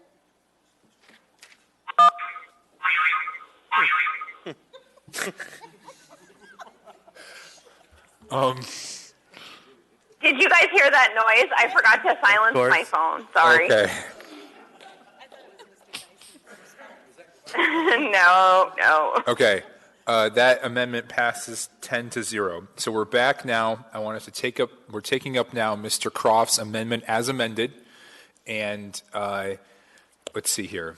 Is the other amendment, has it been distributed? Yes, I would move the amendment to Croft Amendment 1 that adds, in accordance with findings of facts, conclusion, it adds that notwithstanding the foregoing, for a period of up to 30 days after the date of this resolution, the licensee may continue to store, maintain, and care for marijuana plants present on the licensed facility premises. On the licensed premises, I think there's a little scrivener's problem there. On the date of this resolution, pending reinstatement of the license. We just need to strike that word of. Oh, yeah. So scrivener's error, we're going to strike the word of between on and the date. Yep. In section 4.1. Other than the that. The effect of this amendment is to allow them to care for their plants while the business is closed. Yep. During the period prior to the reinstatement of the license. Ms. Wynn-Pearson, do you have any comments? Thank you, Mr. Chair. I apologize. I feel like I'm buried somewhere at the bottom of the queue, so I was just waving my arm. Counsel for the licensee just pointed out to us correctly that there is one, this amendment does still contain that December 15th date, which was the date as drafted, but I wanted to state on the record that, just to clarify, that the Assembly, the body has already changed or is contemplating changing that. Right. Right? So that would change as well if this were drafted. It would change. Or this were adopted, that December 15th date in there, as currently crafted, the amended floor amendment has you renewing for, or allowing for reinstatement on or after October 15th, not December 15th, as stated in there. I don't believe it is a legal issue that it still states December 15th in this draft floor amendment, but wanted to make clear for the body on the record that it is, at this point, as amended, the floor amendment should state October 15th. Thank you, Ms. Wynn-Pearson. Mr. Gates. Thank you, Mr. Chair. So just to make it clear in this document, I made sure at the beginning, right under the box that says text of amendment is our key. It says what's being added is in bold, italic, and underlined, and what's being deleted by this amendment is bold and strike through. So when we don't indicate any change to December 15th, that's not being changed. It's already changed by the prior amendment. This amendment is only for what's shown in bold and italics. Okay, great. Well, that's good. And we're at the same place. So, any more discussion, Mr. Weddleton? I'd like to offer an amendment to the amendment, and that would be to change it after add the word effective date. I'm sorry. Where? Second bold line. So it would read, notwithstanding the foregoing, for a period of up to 30 days after the effective date of this resolution. Second. Okay. Effective date. Okay. Any discussion to Mr. Weddleton's amendment to the amendment to the amendment? I'm going to ask for unanimous consent on that. Is there any opposition to that? Okay. That was not opposition, right, Ms. Demoski? Correct. That was a yes. Okay. Sorry, you can't see my unanimous consent shaking my head yes. Okay. All right. So we have unanimous consent. So now we have the amendment to the amendment as amended. This is the amended amendment to the amendment as amended. Okay. So any discussion on this amendment to the amendment as amended? Okay, let's actually vote on this one. Oh, I'm sorry. We are now voting on this this amendment, which would amend Mr. Croft's amendment to add the bolded language that would allow them to continue to store, maintain, and care for their plants during the 30 days that they are during the period prior to the reinstatement of their license. So we were just voting on the addition of effective? Yes. Oh, I'm sorry. Thank you. Yes. We already did that. Okay. Let's take a vote on this amendment. Ms. Demoski? Yes. Mr. Dyson?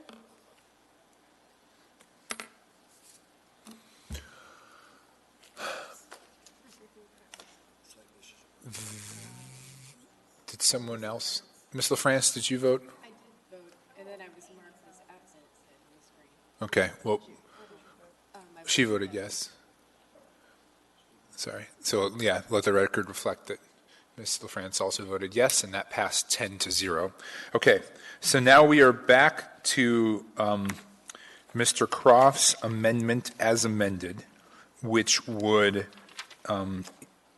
create a 30-day period prior to the reinstatement of the license. Is there any discussion? Actually, so now we are back to this original queue, if we so choose. And Mr. Peterson is at the front of the line. So I'm going back to the original queue dealing with the substantive amendment, and Mr. Peterson, you are at the top. Okay, it's a long and winding road today. Thank you, Mr. Chairman. A lot of things have already been said. I don't want to repeat myself. We're getting low on time again. I just want to say that they have made improvements. When we rescinded a liquor license in Mr. Constant's district a couple of years ago, they resisted making improvements that were suggested by the local community council over a period of years before they lost their license. And to in effect, a 30-day suspension, I think, is the death penalty for this business. I think that's is beyond reasonable for a first offense, especially in a new industry where standards are changing regularly. So I'm going to be a no vote on this. Thank you. Thank you, Mr. Peterson. Mr. Rivera. Thank you, Mr. Chair. I've been waiting a while there. So, for me, there is a lot of natural tension in what we're doing today. There's an inclination towards giving a second chance, which I believe needs to be equally weighed with my instinct that no one should be immune from repercussions for failing to follow the rule of law. There's an even bigger real-world tension, as we've heard with many of the public comments that we've received, that if we take the most extreme route, which I'm glad we're not doing, which is denying renewal, 35 people will be out of a job and a sizable amount of tax revenue will be lost to the state and city. So how do we weigh the need to send a strong message, as I know many of my colleagues have said, with sending the right and the just message? The counsel for the applicant has made a couple of arguments. Are the findings significant enough that Ms. Warden not be given a second chance? Council believes she should be given a chance to show that she can run this business with integrity. The applicant has paid the fines and owned up to the mistakes, and I appreciate that. But the council has also said, quote, don't hold the truth against us. And I frankly balk at the idea that we would use the truth as a weapon against any business. But there is a reason NOVs are issued and a record is made. We need to know who the bad players are and who the good players are in order to make decisions. And frankly, there are facts. We need to look at the totality of the violations from small to large. If you look at the smell from the documents given to us, the first instance of a smell NOV occurs on January 28th, 2017. The last instance of a smell NOV that was given to us in our packet occurred July 9th, 2018. So that's 1 year and 5 months of chances to fix this issue. If you look at waste management, on January 31st, 2018, Officer Collins gave Ms. Warden a, quote, a last verbal warning regarding still usable bud and leaf found on the ground near the dumpsters. Even though given a firm warning, on February 16th, 2018, a significant amount of usable bud and leaf was found on the ground near the dumpsters yet again. And then lastly, if you look at the refusal of inspection on February 16th, 2018, not only did the applicant refuse inspection, but they refused to answer questions about the stems and buds found on the ground and if waste was rendered unusable. Even more, the applicant was asked not once, not twice, but 3 times if they were refusing inspection, with the applicant finally deciding to respond yes. So what should we do? Based on these findings, which the applicant has admitted to, I believe we need a solution that strikes a balance. And I originally believed the solution that Mr. Croft and I brought up did that. I went with the body and went down to 1 month. I'm glad we didn't go below 1 month, but we need to send a strong message that we have the interests of the public at heart here. Thank you, Mr. Chair. Thank you, Mr. Rivera. Here. Mr. Dunbar. Thank you, Mr. Croft. So I was originally in the queue way back in the day because I was very concerned about the issue with the state license, and Ms. McConnell has largely satisfied those concerns, although I would say not 100%, because as Mr. Constant alluded to, sometimes the Marijuana Control Board can do things, or the Alcohol Control Board as well, AMCO can do things that we don't anticipate. And I still am worried that this suspension might lead to a de facto, it's not a suspension, I apologize, that this deferment of the renewal might also lead to harsh consequences of the state. Regardless of that, I do think that 1 month is too harsh. Another way to look at it is 1 pay period versus 2 pay periods for the employees that are there. And I am concerned about the harm that will be done to them. That all being said, I respect the discussion we've had today, and I appreciate that my colleagues have been able to deliberate, but I am not going to support this amendment. Mr. Trainee. Thank you, Mr. Chairman. I will be supporting this. I want a little bit more stricter punishment. I would have gone with the 3 months, but that's the democratic process. We come together on some issues. We don't agree with it. Modifications are made. I can live with 1 month. Because, our code enforcement people go out there and do a job nobody wants to do. And they need to understand we appreciate what they do. We listen to what they do. If you read the documents in here, they repeatedly ask them to open up the container, and they would not do it. Code enforcement people need to understand they've got our backing when they're out there doing the job we ask them to do. And moreover, my constituents live out there. This is my assembly district. And I get calls from my constituents saying, all I can do is smell marijuana. That's not what we're dealing with right today. I'm concerned about the lack of compliance on inspection. Because you've got a process like this, it's based upon complying with inspection, and they didn't. So there has to be some penalty for that. And we didn't agree on 3 months. I can live with that. I can live with 1 month. Appreciate the body for working on this. Thanks very much. Thank you, Mr. Trainee. Mr. Weddleton. Oh, I think I've spoken enough. Thanks. Thank you, Mr. Weddleton. Mr. Croft. I have two, but I'll say very briefly that sometimes the process, Democratic, Republican, this democracy with a small d, Republican with a small r process produces results everybody loves, not very often. It more often does this, it produces results that everybody's a little pissed off about, or dissatisfied at least. But I do think, in a rough way, it hit a rough sweet spot, right? It hit a between 30 and 14 debate, and it hit a lot of the language and a lot of the concerns that people had. So I'm probably, like everybody here, not entirely pleased with it, but I do think we've come to a result that will hopefully have the twin results we all want. To be not vindictive, but to be very clear about how important this is. And I appreciate the body's time today. Thank you, Mr. Croft. Mr. Constant. Thank you. The only thing I want to speak to is after Mr. Rivera's list of all of the wrongs, that we should also speak of the rights that the licensee has taken, not has, but the things they have done right.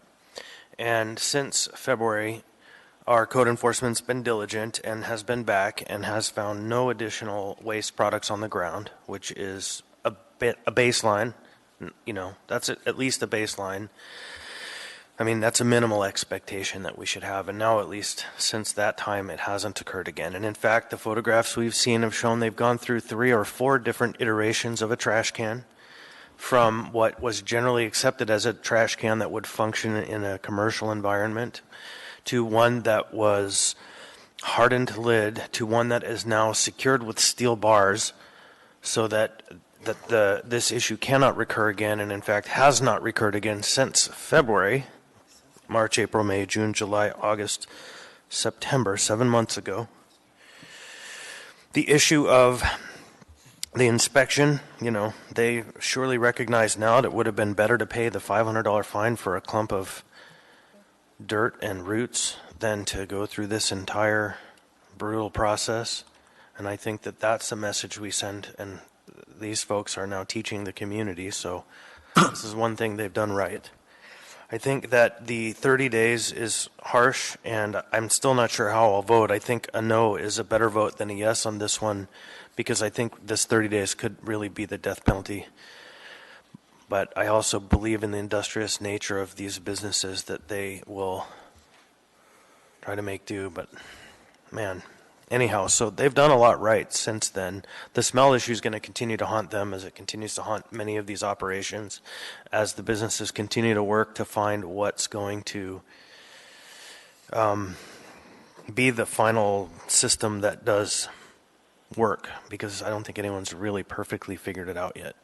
And so we're all marching through this together, and thank you for this debate. Okay, thank you, Mr. Yeah, Ms. Domboski or Mr. Dyson, do you have any Yes, comments? please. Thank you.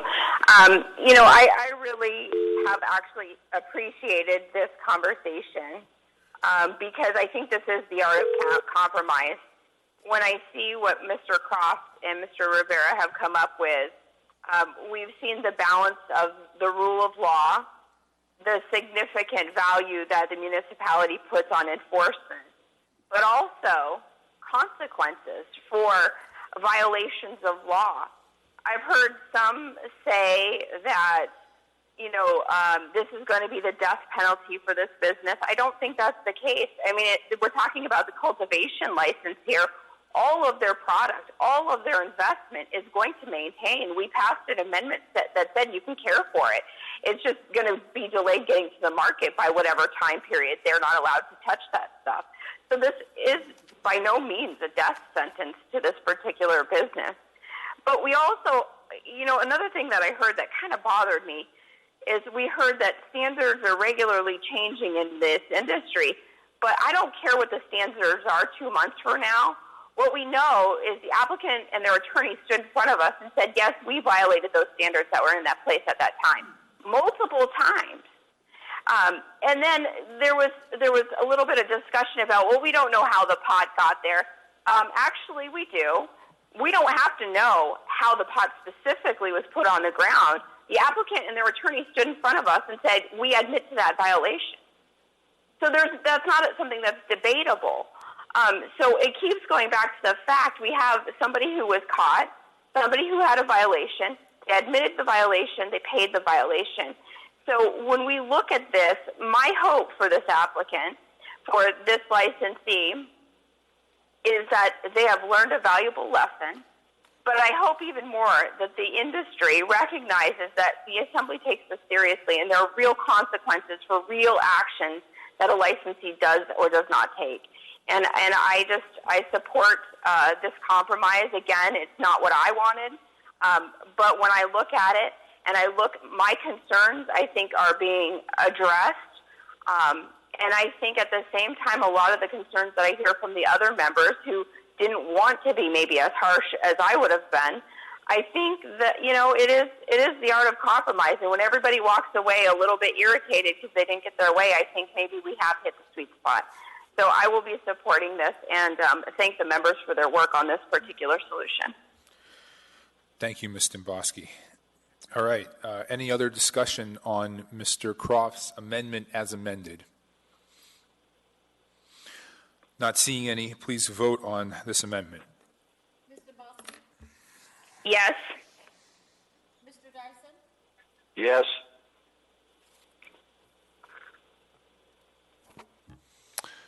That passes 9-2.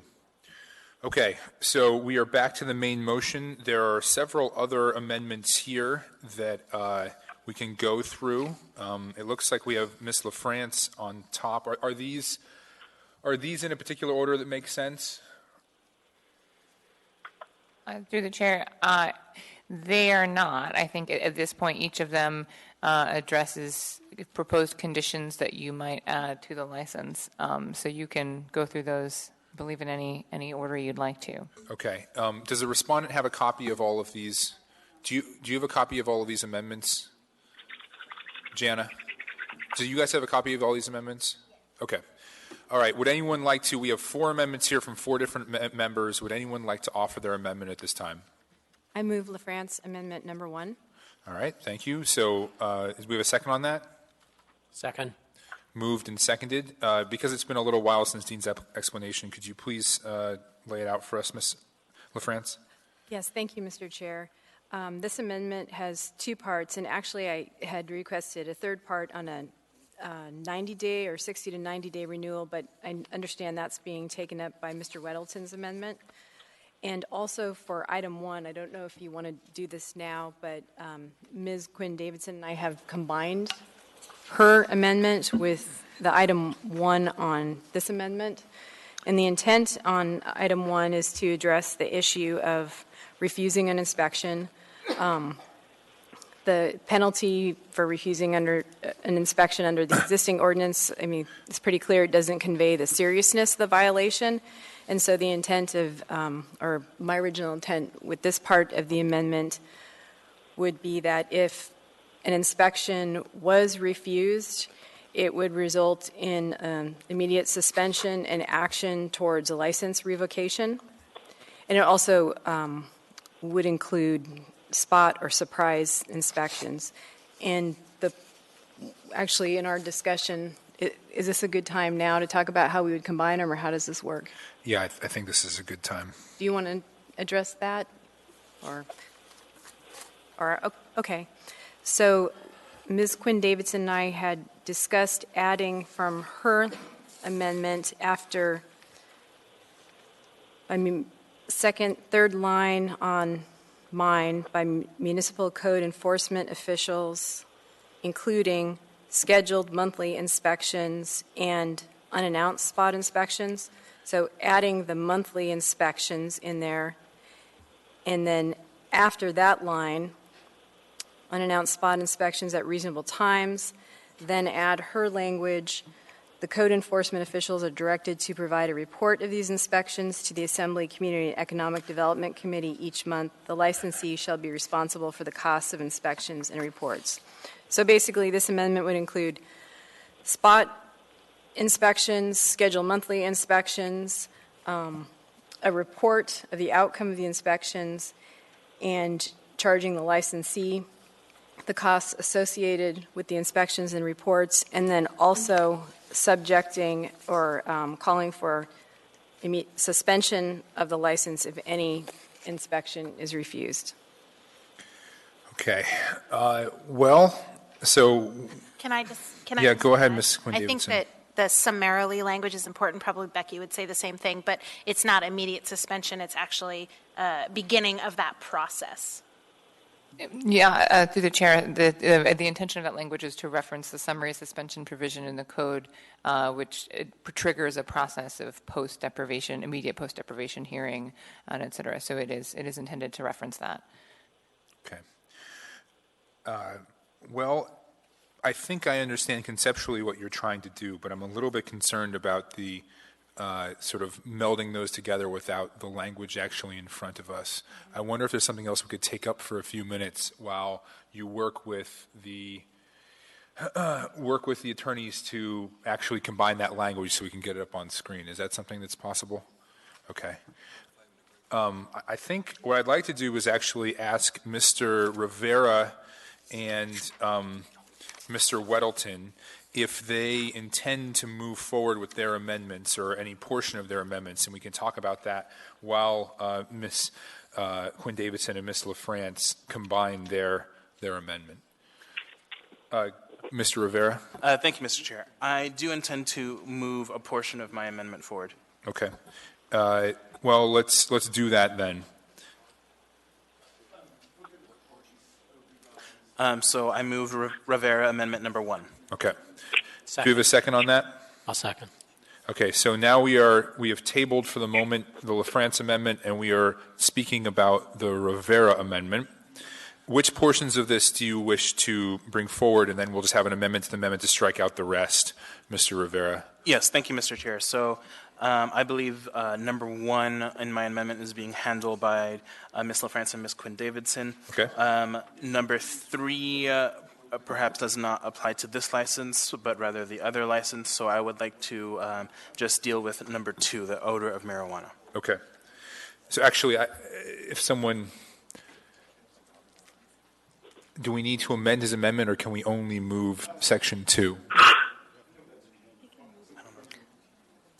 Okay. So I'm being instructed you can just move it forward, just section 2. So would you make that motion? I move Rivera Amendment number 1, section 2. Who was the second on that? Were you the second before, Mr. Weddleton? Okay, great. So now we are only debating section 2 of Rivera Amendment number 1, odor of marijuana.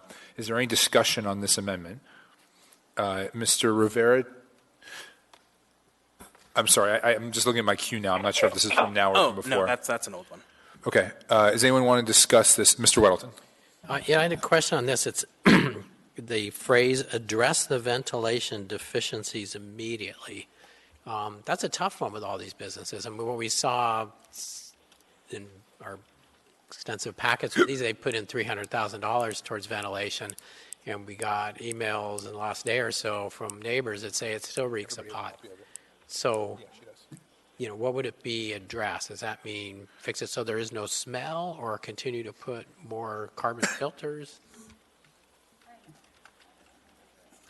I think what I am looking for in this amendment is actually a few words down from that immediately, that in good faith the licensee is dealing with this issue.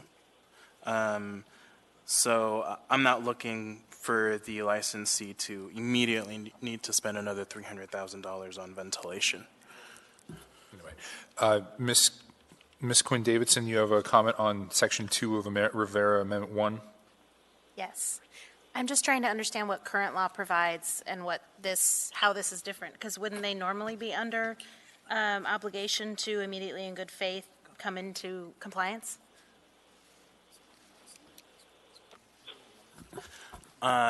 Thank you. I would turn that over to the drafter of this, Mr. Gates, if he could speak to that.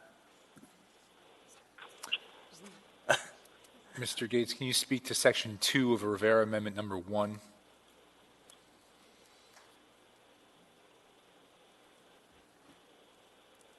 Okay.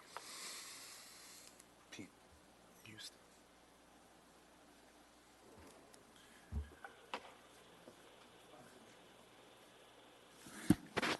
Thank you. I guess if you're asking what that means, I think that would be up to the perspective of the code enforcement officials who are detecting the odor, whether the licensee is addressing it in good faith.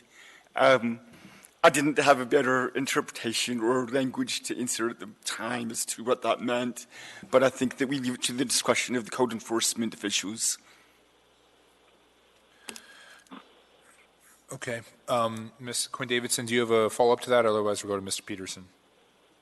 Yeah, so I guess specifically, what does this add that existing law doesn't already provide for?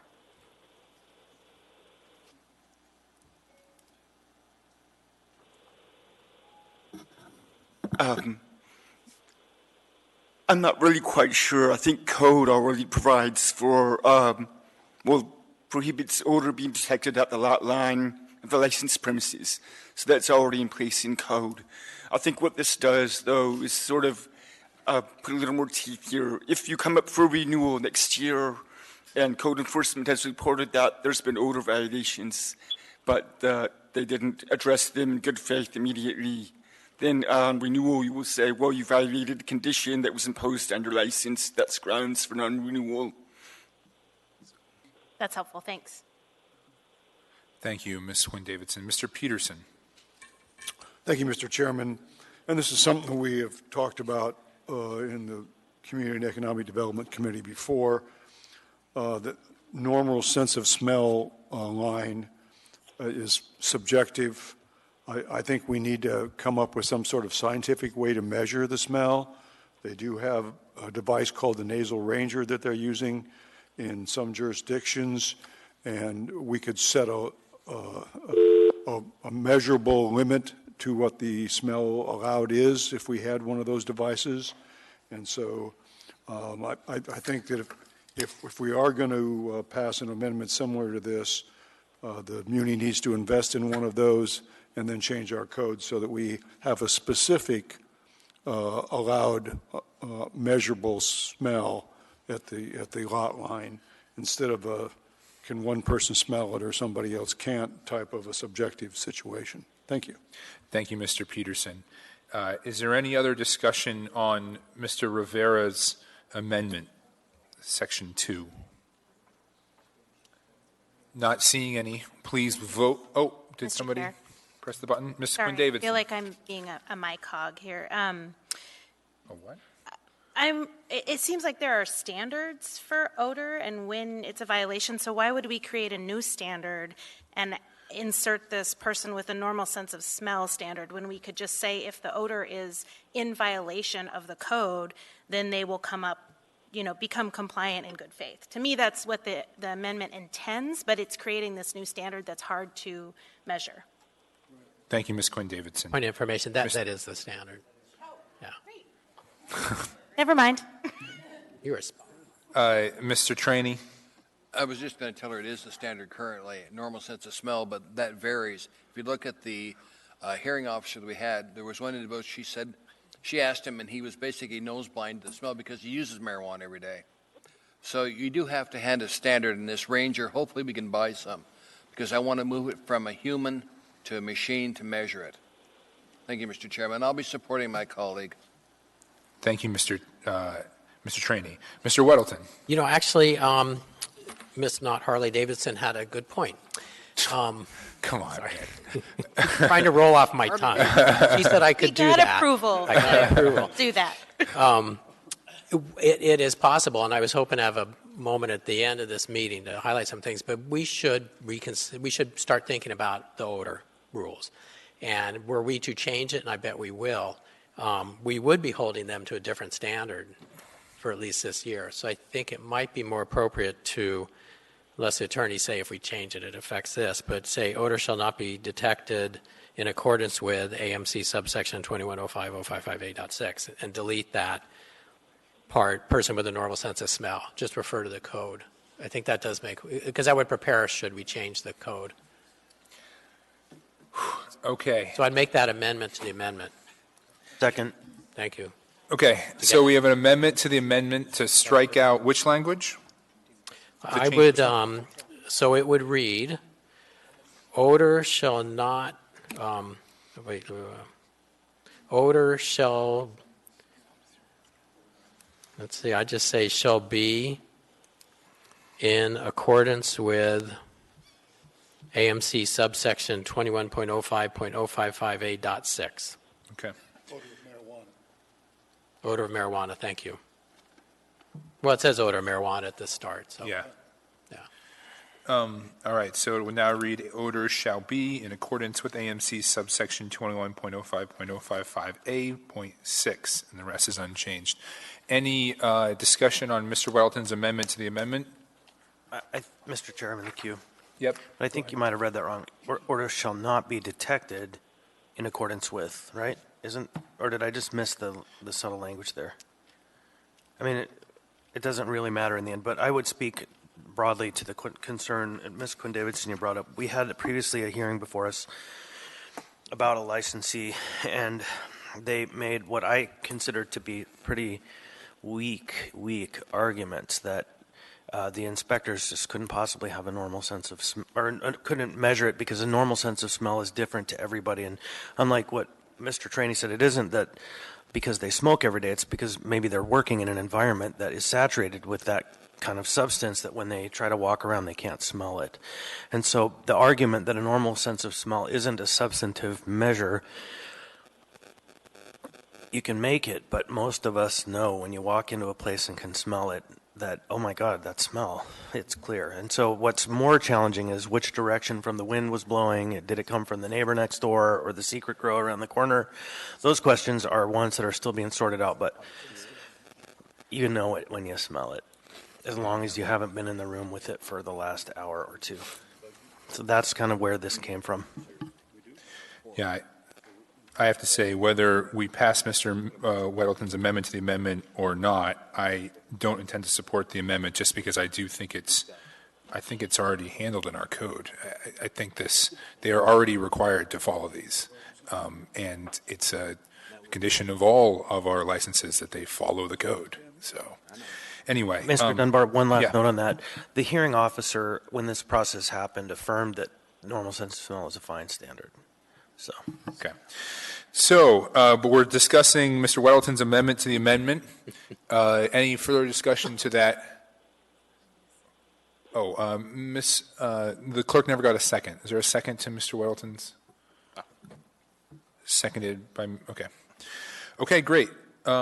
Seeing no more discussion, please vote on Mr. Weddleton's amendment to the amendment.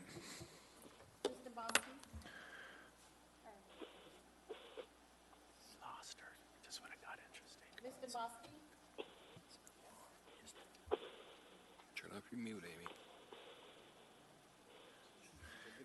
Mr. Dyson? Yes.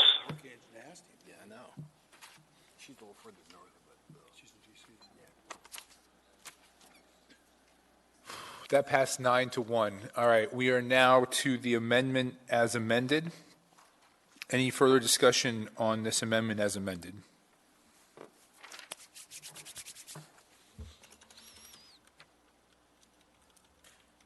Okay.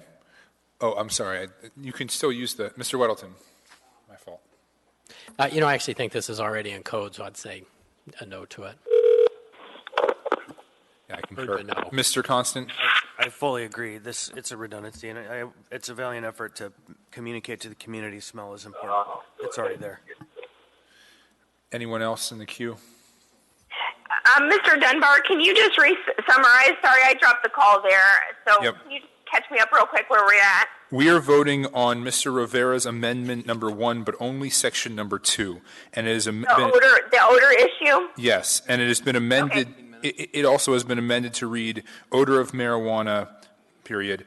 Odor shall be in accordance with AMC subsection 21.05.055A.6 with that other verbiage deleted.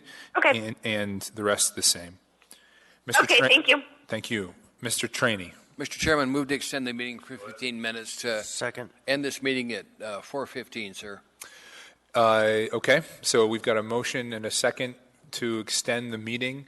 Is there any opposition to that? Okay, I'm not hearing any opposition, so the meeting has been extended to 4:15. All right, so we are now, okay, Mr. Rivera, you're in the queue. Thank you, Mr. Chair. I understand the arguments that my colleagues make. I do believe, what Mr. Gates stated earlier is important when this does come back up to us.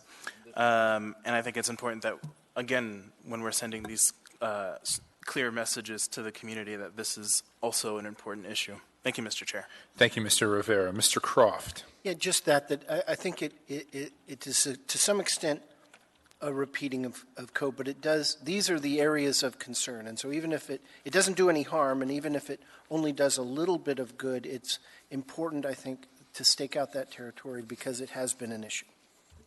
Thank you, Mr. Croft. Okay, I don't see any other discussion on this amendment as amended, so please vote on Rivera Amendment number 1 as amended. Mr. Bosky? Yes. Mr. Dyson? No. Sorry, I got confused. We are voting on Mr. Rivera's amendment. Just two? Just section 2. Okay. That amendment passes 7-4. Okay?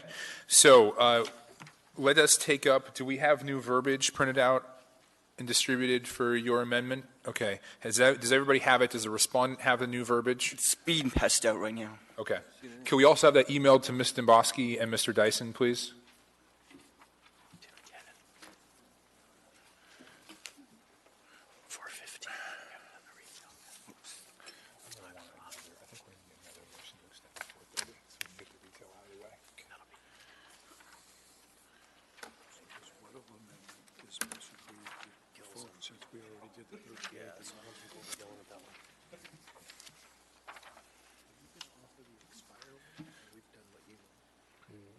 I'm going to pull mine, but I want to have the effective date start in a week, and scoot everything a week so she has time to do things orderly. There you go. I emailed it to Amy. Thank you. Did you get it? So,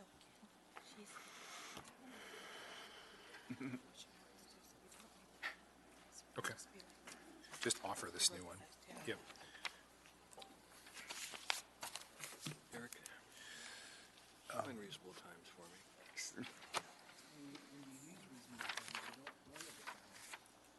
Okay. So the clerk just reminded me that if we get the first and the second to just move this S1 version, then we can just let the other version die. We don't need to amend the amendment. So could you make that motion? Yes, I will withdraw the original and move the S1 version of what is now LaFrance Quinn Davidson Amendment 1. And who was this? Was Ms. Quinn Davidson, were you the second?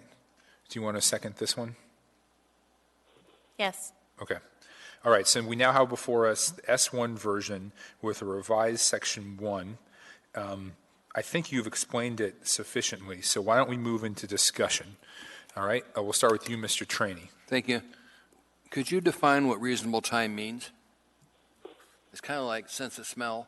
What does reasonable time mean? Oh, man. What's reasonable to the individual, or what's reasonable? I think we defer to Becky and Dean, but I think the intent was that we're not showing up at 2 a.m. and expecting that someone's there because they're not operating their business at that time. So that's kind of classic legal language that I think encompasses all of that, but you can add more. Mr. Chairman? Yeah. Dean, do we need to define what reasonable time means, or can we just leave it in there as reasonable times? Business hours. Thank you. I would leave it as is because that exact same wording is used in the code section regarding inspections. Great. Thank you, Mr. Gates. Mr. Constant? Thank you. I know that we briefly discussed this slightly, the issue of the summary suspension, and it's my understanding that by code, we don't authorize ourselves the power to summarily shut someone down when they refuse an inspection. Otherwise, we would have done that when this happened. And so what is it by resolution that allows us to achieve a summary suspension? Ms. Wint-Pearson? Or Dean, either one. I want to put myself in the queue, by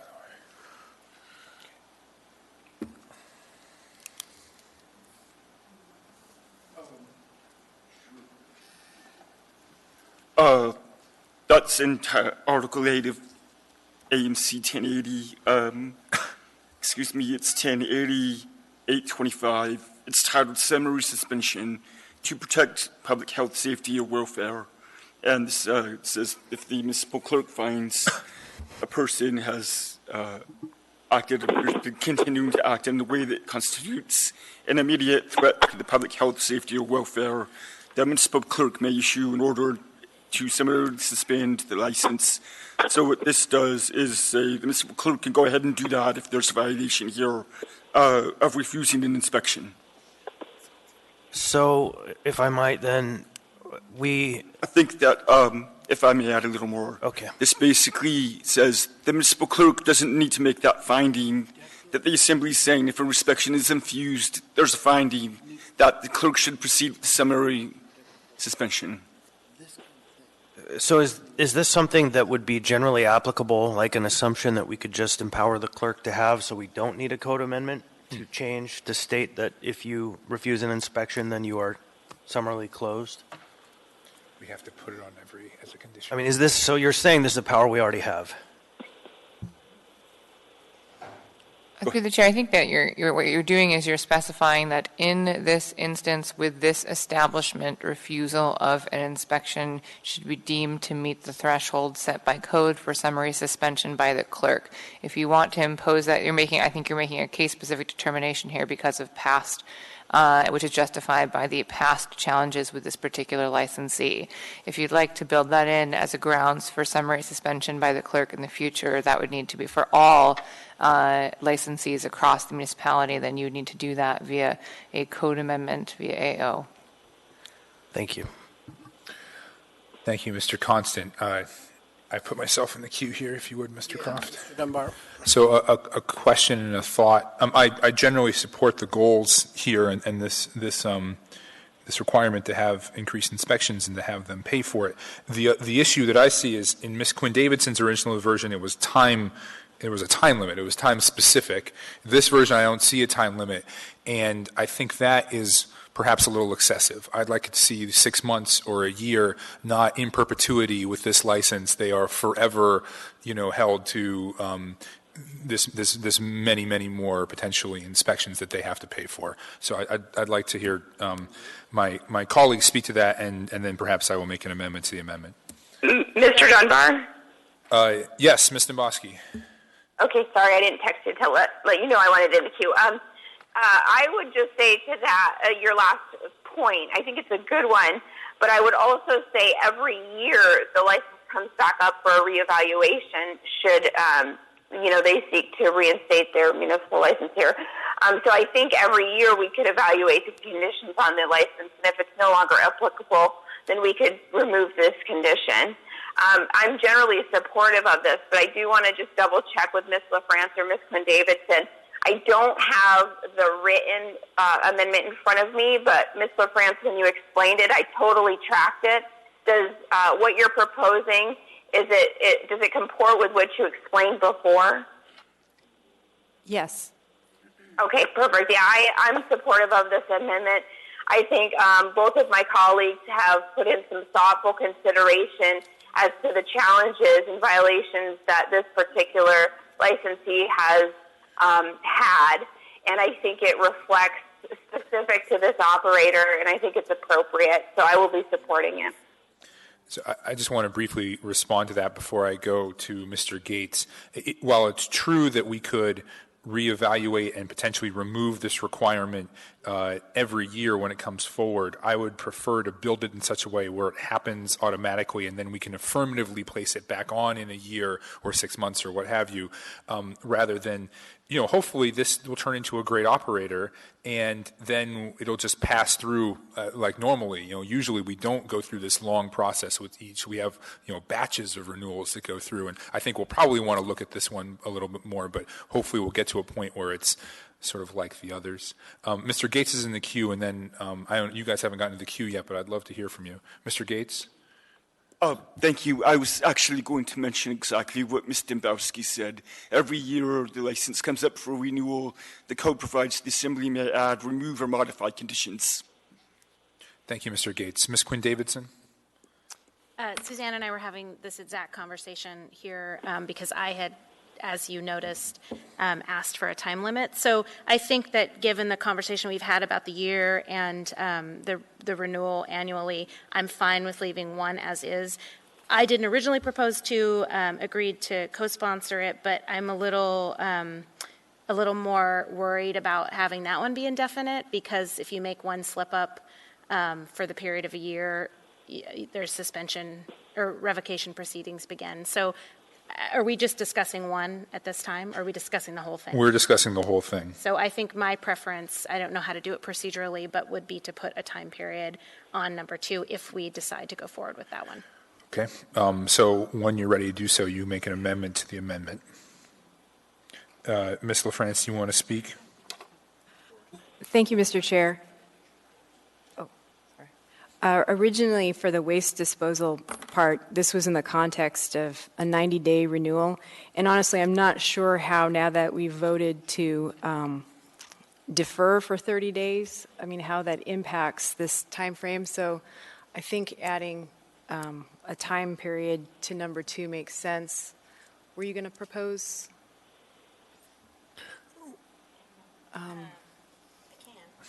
Yeah, why don't...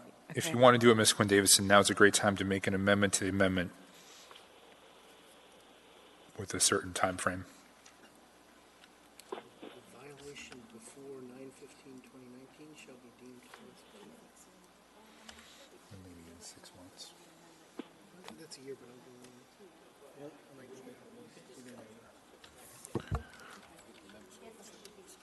Mr. Chairman? Yeah, Mr. Croft.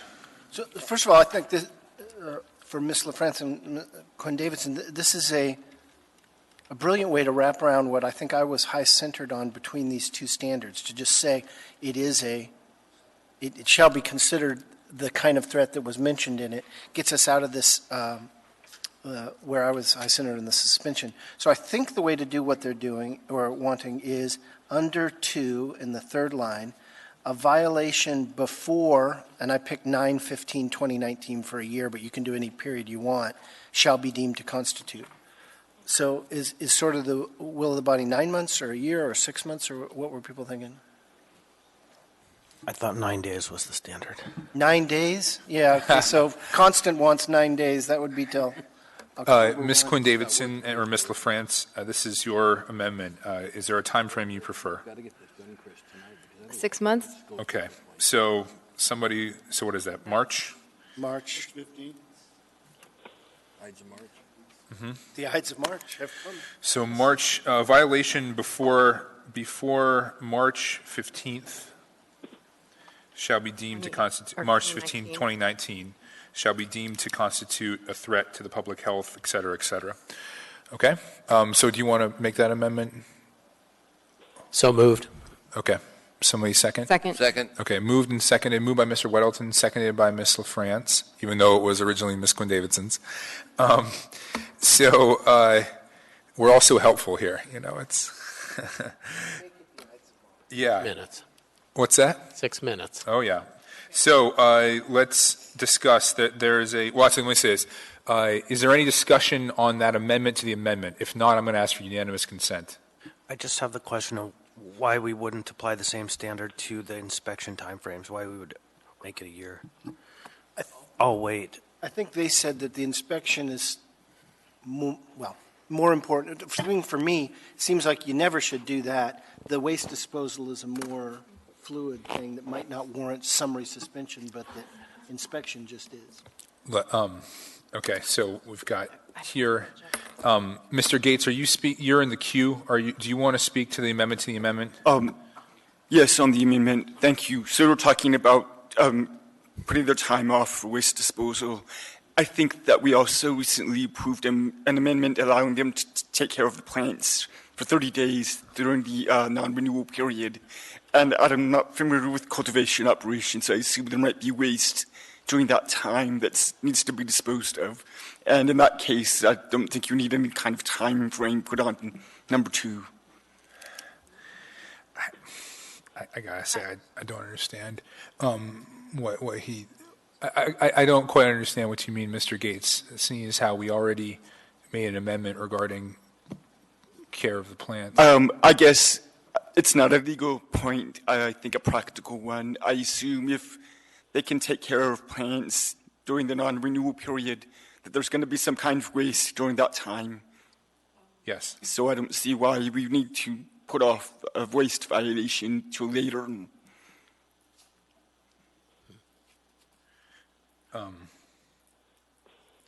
No, I think that's I don't think we are. I think it's I think there might be some miscommunication here. What we're saying is this heightened standard would exist through the period prior to the reinstatement of the license through March 15th of 2019.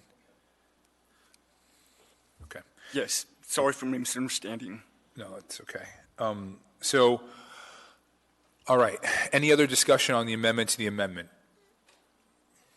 No? Okay, I'm going to ask for unanimous consent on that. Is there any opposition to the amendment to put a time limit on Section 2? Any opposition from the phone? All right. No opposition. I support the amendment to the amendment. Thank you. So, Mr. Thank Chair, you both. I want to come back to item 1. Okay, so now we have the amendment as amended. Can we have a motion to extend the meeting? Mr. Chairman, if you'd called on me, I would have moved to extend to 4:45 one last time. Second. We need to get this done tonight. Till 4:45 is your Yeah. goal? Second. Okay.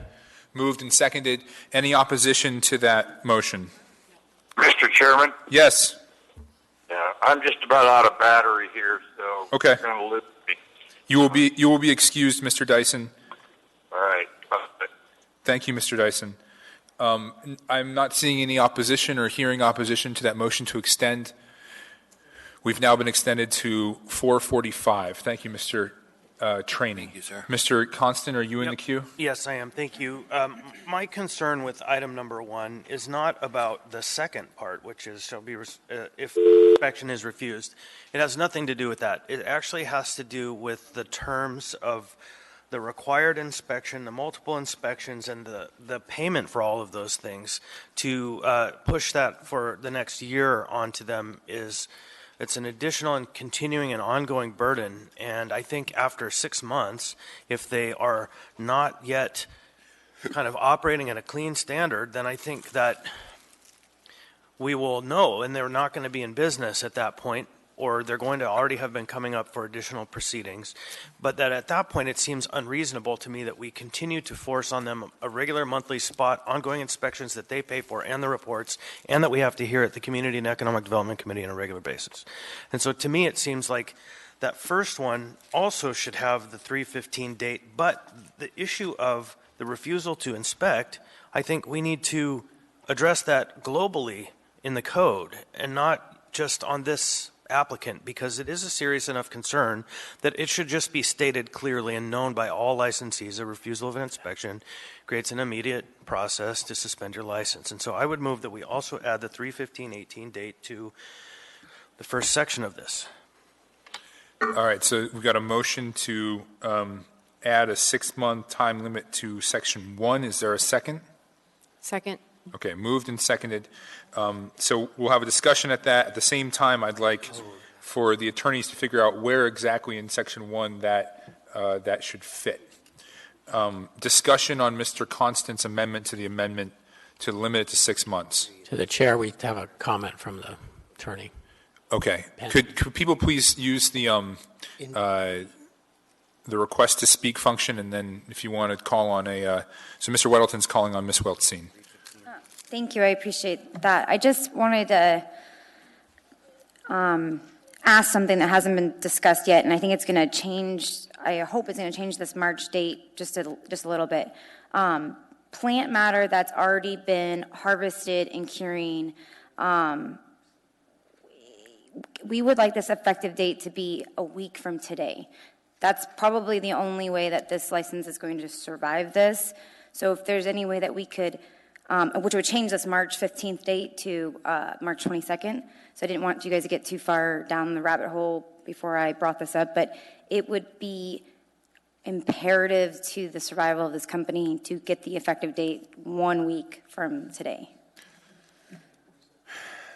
To the chair. Yes, Mr. I anticipate proposing that at some point. Okay, thank you. Okay. So, I think, Mr. Chairman, we can just tell them to make these both effective only until March 22nd, 2019, and they can do it. So it's if I'm understanding correctly, it's effective until the 22nd, but also not, the effective date doesn't start until a week from today. Well, later is going to be we'll deal with that later, I think. An amendment from Mr. Weddleton that puts the effective date as a week from today. Okay. Okay. Ms. Wint-Pearson? Through the chair, we've just been chewing on how to draft this, and I think you could do it very simply by just stating at the adding prior to the commencement of paragraph 1, so that I guess prior to the word "the," state that for a period of 6 months following the reinstatement of the license, comma, and then begin with the remainder of the paragraph. But Ms. Wint-Pearson, that would start the clock in 30 days instead of in 7 days. Okay, I apologize. I think I missed that nuance. You want to add this requirement while the license, prior to reinstatement of the license, and conduct inspections when the license has not yet been reinstated. Yeah, I think so. Then I think you would rephrase to be for a period of 6 months commencing on the effective date of this resolution. So moved. Okay. Second. Okay. So that's only going to, as that's drafted right now, that's only applying to section 1.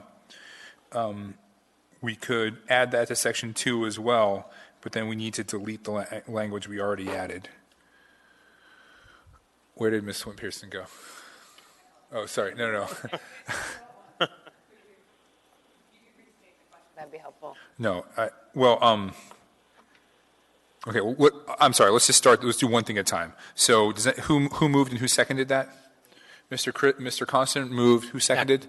Seconded by Mr. Weddleton. An amendment to the amendment that would add language at the beginning of section 1 to read, for a period of 6 months, commencing on the effective date of this resolution, et cetera, the licensee, et cetera, et cetera. Any discussion on that amendment to the amendment? Okay. Not seeing any. Any discussion from the phone? Nope. Okay. Stay safe out there. Any opposition to that amendment to the amendment? Okay, seeing none, ask for unanimous consent. That amendment has been amended. So now it reads, for a period of 6 months commencing on the effective date of this resolution, et cetera, et cetera. Now, that is incongruous with what we have done in section 2. So does anyone wish to alter that, or are we going to have 2 separate standards for the 2 separate sections? I'd move to delete in section 2 where we said before March 15, 2019, and add at the beginning for a period of 6 months from the effective date or whatever, matching this section 1. Second. And that would be between the word disposal and the word all, correct? Because that's a title right there. Correct. Yep. So it now would read waste disposal, period. For a period of 6 months, commencing on the effective date of this resolution, comma, lowercase a, all waste disposal shall be in compliance, et cetera, et cetera. Any discussion on that amendment to the amendment? I think we are working the clerks to the bone today. Ms. Quinn Davidson. Janet, you brought up that you didn't want us to start this for a week. Is that because, just so I understand, is that how long it takes for resolutions to become effective? So that's a consistent, or does the resolution become effective today, but you're asking us to wait a week? And if that's the case, I'm a little concerned, because does that mean you're not able to satisfy either of these currently? No, it means we don't want the suspension to start. We want a week to prepare the employees and explain things so we don't lose employees, because they're going to have to fire probably, they're going to have to fire probably 16 people. So we want to explain things and hopefully have a way to hopefully get people to come back on board. And we need some time to do that. So it's a larger comment to the whole. Yeah, I'm sorry. It's a larger comment. I just didn't want to wait so long to bring it up when you did all the work. And okay. Is there any other discussion to the amendment? Ms. Wynn Pearson, you're in the queue. I apologize. I withdraw that request. Okay. Any other discussion to the amendment to the amendment? Not seeing any. I'm going to ask for unanimous consent again to add this verbiage to this amendment. Is there any opposition to that amendment to the amendment? Not seeing or hearing any. That has been amended. So we are back to the main amendment as amended. Wait, what are we on? Go ahead. No, never mind. We're on their amendment still. Correct. Yeah. Never mind. Yeah. We are currently on LaFrance Quinn Davidson amendment number 1, S1, as amended. Any more discussion on that? Okay. Please vote on this amendment as amended. I'm going to ask you to actually vote this time. Yes. Oh, push the button. That passes unanimously. Okay. All right. So we are back to the main motion as amended. We have one more potential amendment before us, Mr. Weddleton. Mr. Weddleton, do you want to bring this or some other amendment? I will not bring the one that you have printed in front of you, but I would like to offer an amendment to change the effective date to September 21st and the date for reinstatement to October 22nd. Second. And if I can speak to it, this is, we just heard from their attorney, we give them a week to do somewhat an orderly adjustment to these very significant changes. And we don't want a company to be in desperate, dire straits. I guess we kind of done that to them, but the least chaos we create for them in this, the better. I think it's important to give them a week. They may have contracts for deliveries that would need to be met, so other businesses would suffer. And as I said, their employees and so on need some advance warning. So urge approval. Thank you, Mr. Weddleton. I want to ask Ms. Wint-Pearson. So what we're doing is non-renewing a license, and then we are non-renewing a license and then having a period of prior to the renewal of that license, and so we will renew that license. And what Mr. Weddleton is proposing, as I understand, is to shift the whole thing to the right by 1 week. Now, it so happens that 1 week still puts us within the deadline for the state, so that's fortunate. But is there any other legal reason we can't do what he is describing? Through the chair, no, there isn't. The date of resolutions are effective as of the date of passage unless they are otherwise specified. So if you specify in the resolution that it is effective as of September 21st, then that's completely fine. As we've previously discussed under Title 10, the license remains in place until the Assembly takes action on the renewal request because the application was timely submitted. So the licensee would remain licensed under their prior license until September 21st, at which point your non-renewal decision would go into effect, and then the period after which they could request reinstatement would be as adjusted by Mr. Weddleton's amendment. Thank you, Thank you, Ms. Wint-Pearson.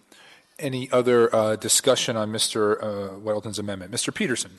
Thank you, Mr. Chairman. I thought Mr. Weddleton said the 22nd, not the 21st. Did I hear that wrong? 9/21 for effective date, and the date for reinstating we shifted that as well, and that would put it at October 22. Okay. All right. Thank you. September 21st to October 22nd. Actually, Mr. Chair. Mr. Constant. Yeah, just so we're explicitly clear, the reinstatement date is 10/22, not the suspension or whatever we're calling this. The revocation is 10/22, right? I said reinstate. Yeah, no, so she's got it now right up there. It says reinstatement date 10/22, because that's a day. Absolutely. Okay. Any other discussion on Mr. Weddleton's amendment to shift the period of non-renewal by 1 week? The effective date of the resolution. Not seeing any comments, Ms. Demboski? No, I'll just vote. Okay. All right. Please vote on Mr. Weddleton's amendment. Yes.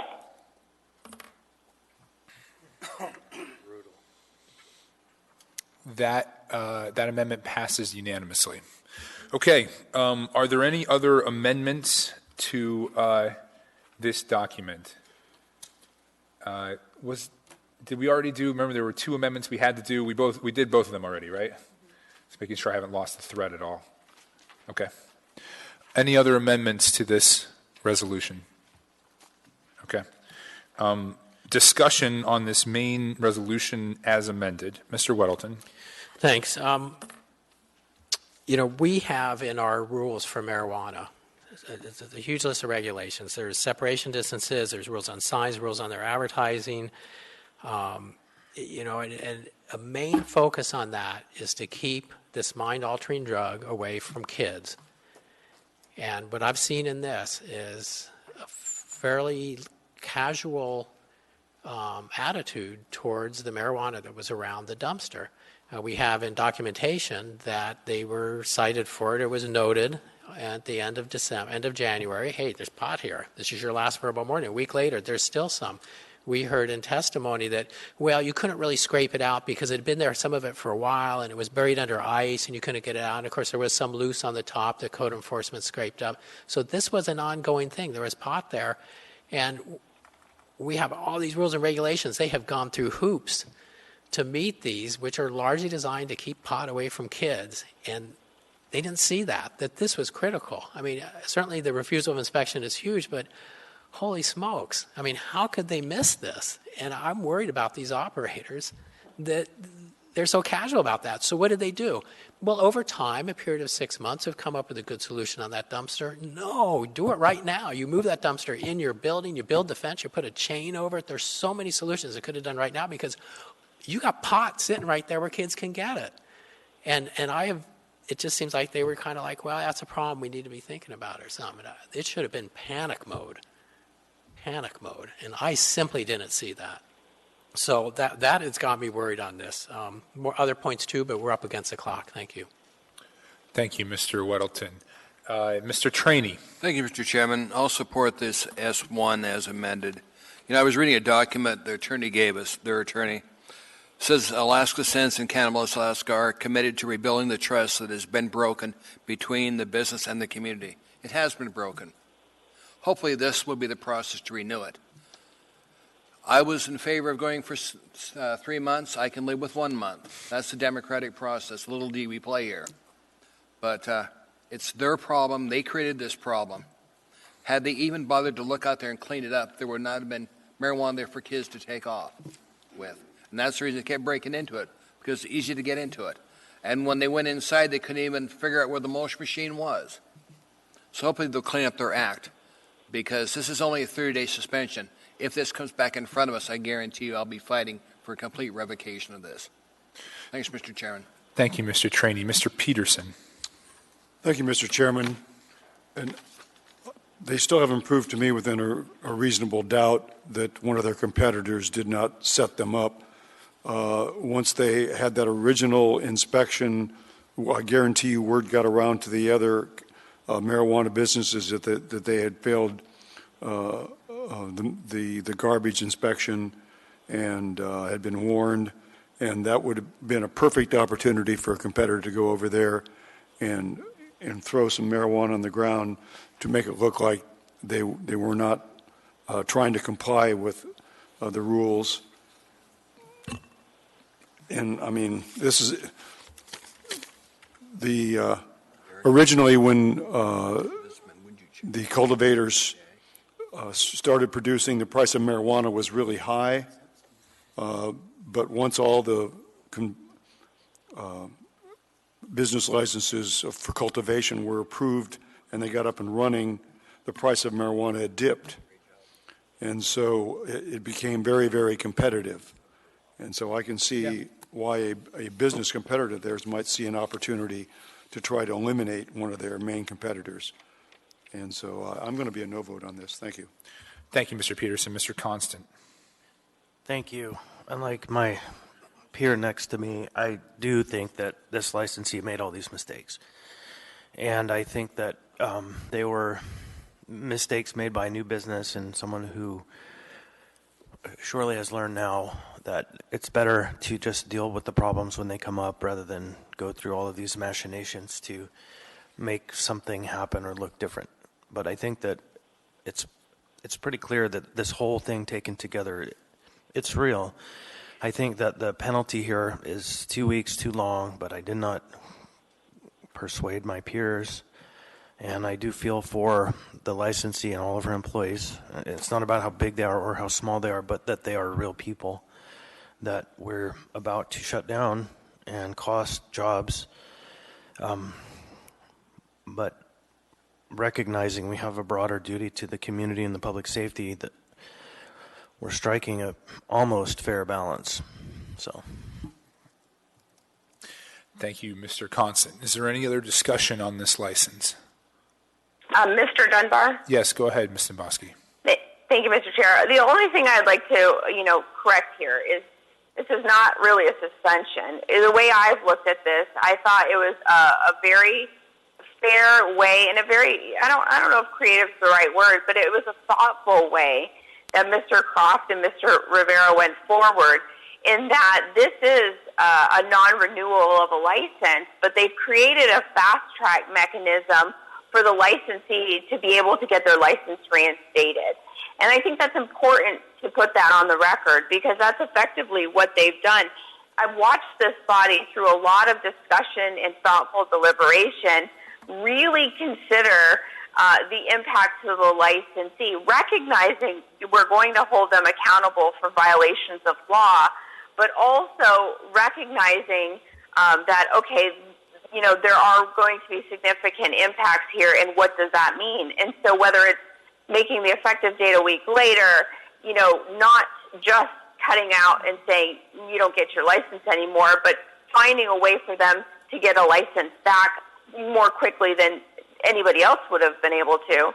I think the body has really bent over backwards to try to be, frankly, kind to this licensee. And I hope through this process, they recognize that the standard will be held, that the law matters, and that if you come back before us with another violation, I'm going to do everything in my power to bring the hammer down. So I expect you to abide by the law, cooperate with inspectors, and I wish you the best of luck. So I will be supporting this. Thank you, Ms. Demboski. Any other discussion on this license? Mr. One last thing. Mr. Chair, I would be remiss to not say thank you to our code enforcement team who has to go out there and apply the code that we craft. We've crafted a code that's still a bit Swiss cheese and difficult to implement. And so they are out there doing the yeoman's work of ensuring all of these protections are in place as best as possible. And so through all of this, all these records that have been created, all of the work that's been done, I just give my many thanks to the code enforcement team for their consistent, persistent, and really public-focused work. Thank you, Mr. Constant. Mr. Trainee? Since we're thanking people, I want to thank Mandy and the whole clerk's office. You guys did a great job for us on this. You kept us on track. Thank you very much. Thank you, Mr. Trainee. Ms. LaFrance, do you have any parting thoughts on this? Thank you. So I just want to very quickly echo what Mr. Trainee just said. We've had a lot of work done on this, at a series of meetings by our clerk team and our legal team. I appreciate that. I do think that what we're doing, if it passes tonight, is well within the legal abilities of the Assembly, and I appreciate the craftsmanship that went into that. I personally believe that we have not struck the right balance in terms of how punitive this is, and so I will be voting against it. I think we are being too harsh. The sum total of what we are doing is too harsh, so I will be opposing it. But I do not want my no vote to be interpreted as a desire to completely revoke the license. So with that, please vote on this resolution. Yes.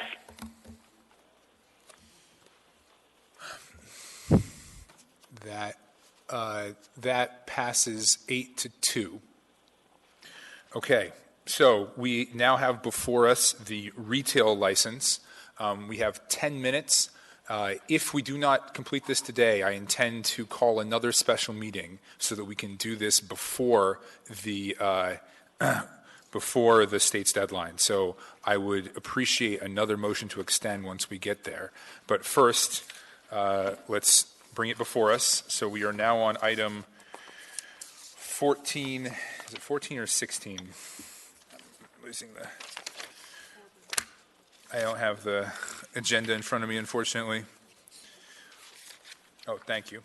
Oh, there we go. We're now on item 4B, resolution number AR 2018-253S, a resolution of the Anchorage Municipal Assembly regarding the renewal of municipal marijuana retail license number M10236 for Alaska Sense LLC, doing business as Cannabaska. All right. We are in discussion now. Mr. Trainee, do you have? You want to move the S1 version? Yes, I'm sorry. We're moving the S. Move the S1 version, Mr. Chairman. Thank you. Can we have a second on that? Second. Okay. Was there an S1 version for that? Through the chair, yes. We did Okay. start with an S1 version, which does the same thing, gives Got you a clean slate to start with, and creates, I believe it creates an opening for the imposition of conditions on the license if you choose to impose any. Great. Thank you, Ms. Pearson. All right, so would anyone like to bring any amendments or have any discussion on this? Ms. LaFrance. Thank you, Mr. Chair. Originally, I had intended for the amendment that I proposed for the cultivation license to only be for the cultivation license. Yep.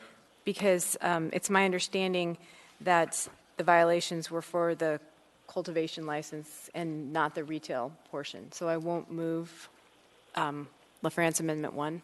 Won't be moving LaFrance Amendment 1. Okay. Any Okay. Would anyone like to move any other amendments to the retail license? Any discussion on the retail license? Mr. Weddleton. I think we have obviously been treating the retail and the cultivation fairly closely because the same operators and so on. But I think the problems have been mostly associated with the cultivation. We've sent a very loud message with our results on the cultivation license, and I'm actually willing to let this one go as it is in this S1. Hope you will too. Okay, thank you, Mr. Weddleton. Any other discussion on this license? Mr. Peterson. Thank you, Mr. Chairman. And I agree with Mr. Weddleton. The problems were with the other half of this business, the cultivation business, and we've given them, in my opinion, severe punishment. And I think to pull this particular license as well or suspend it for 30 days or a period of time would be vindictive. And so I would like to allow them to renew this retail license. Thank you. Thank you, Mr. Peterson. Mr. Constant. Is there an option within this to just allow this to be renewed? Which option do we have to select? I think we just vote yes. Ms. Honest or Ms. Wynn-Pearson, did you hear Mr. Constant's question? Could you restate it, Mr. Constant? Do we have to do anything to this to pass it and allow them to continue operating their retail establishment?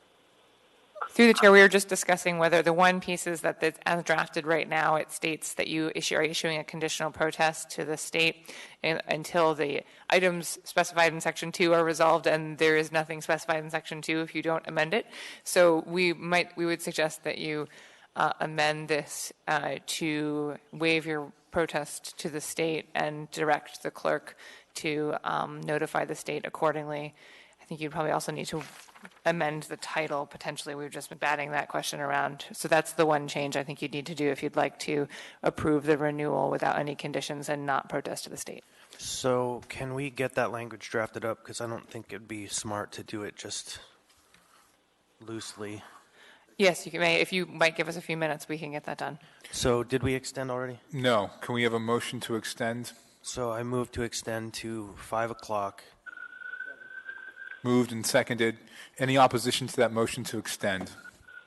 Mr. Dunbar, I'm about to lose my battery here, so I don't think I'm going to be able to stick around. Okay, but do you oppose that, or you'll just be excused? No, it's fine. Can you excuse me? Yeah, you are excused now, or whenever your battery dies. Okay. All right, our attorneys are working on that. Just a bathroom break then. Yeah, let's take a 5-minute bathroom break.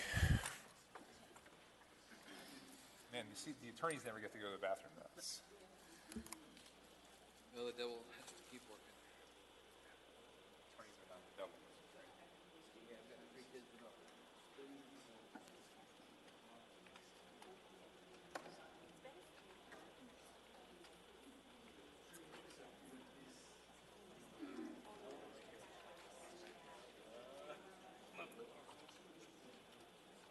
I totally agree with you. Every time it's started. I know, I feel like I'm so alert right now.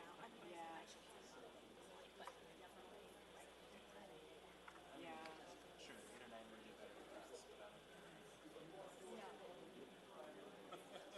Very nice. Of course.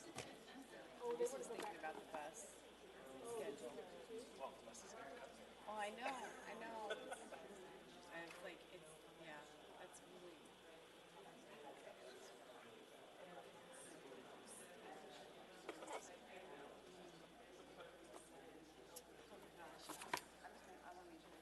So I got rid of this.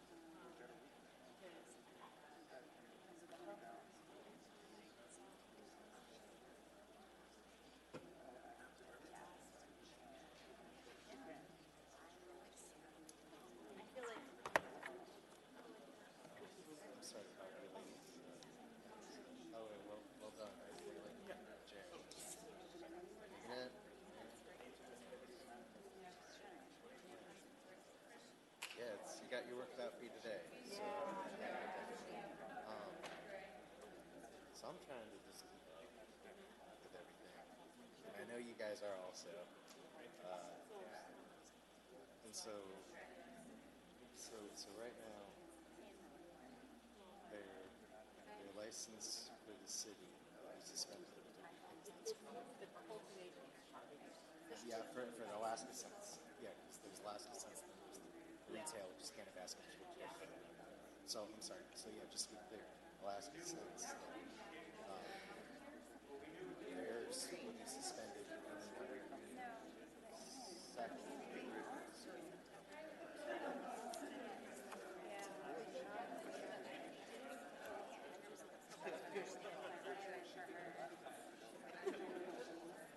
Meaning they won't be able, even though they'll be able to take care of their plants, they'll just not be able to.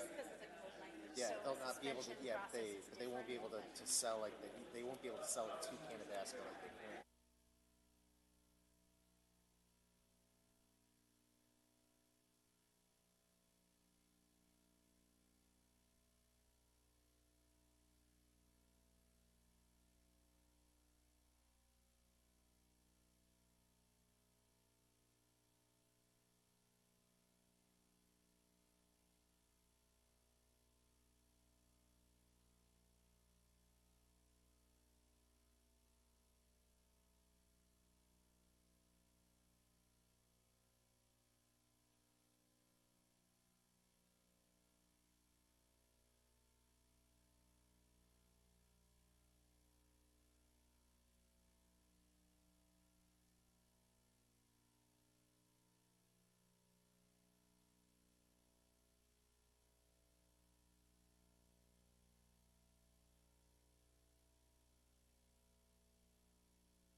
So, remind me, Mr. Constant, you had asked for an amendment of some kind?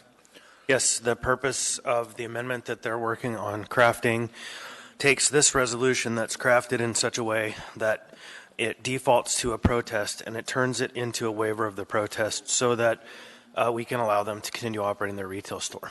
Okay. Moved and seconded by Ms. LaFrance. All right.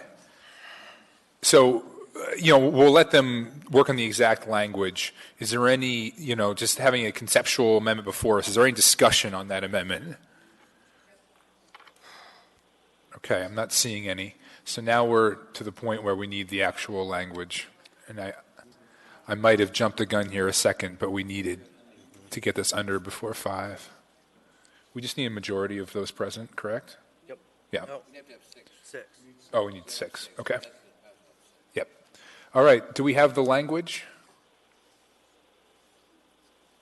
Through the chair, almost. This is a little, it's not quite as simple as just a one-line change because there are a series of provisions of this resolution that contemplate a conditional renewal of both the municipal license and a conditional protest of the state license, and both of those concepts are being pulled out to issue a clear renewal of the municipal license and to rescind the protest or not issue a protest. Can we take up audience participation now if we get a motion to change the order of the day? Is there anybody? Yes. Madam Clerk, could we do that? Okay. Can I get a motion to change the order of the day, take up audience participation? So moved. Second. Moved and seconded. Okay. Not seeing any opposition. Is there anyone who would like to participate? Please come forward. You'll have 3 minutes.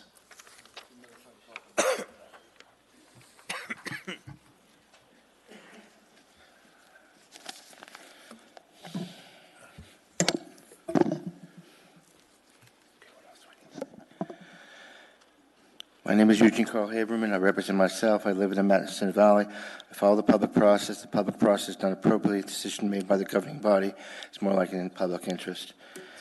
Where do I begin? I'll be brief. Within the time frame you've given me.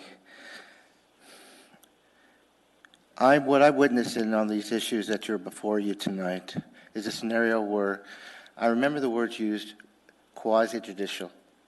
Now, you had public hearings. In the middle of these public hearings, you came up and came across, and I'm not talking about this meeting, but previously on these issues, and you said quasi-judicial. Then there was an unknown situation of what was the rules on that. Then you dealt with issues of conflict, who had conflict and all that.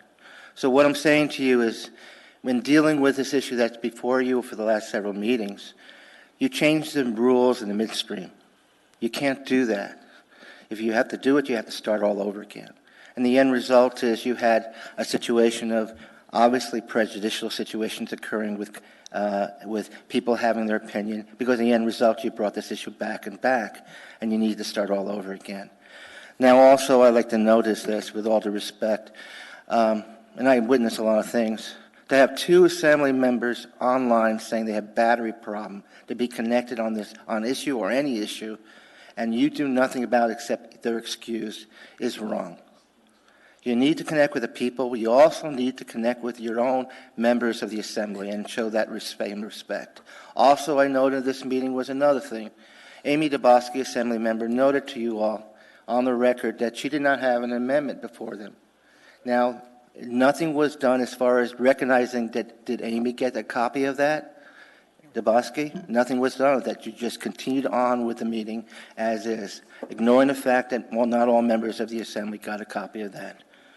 And then, in closing, too, is you're in the works right now on an amendment, okay, and Amy Dabowski may see it or may not see it, but the fact is you let this thing go without even members of the assembly being online to be connected with that. So how can you make decisions in this matter to make it sure that it's right?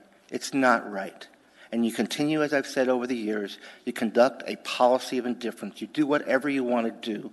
And respect assembly members before you on previous, the ones, you're doing the same thing.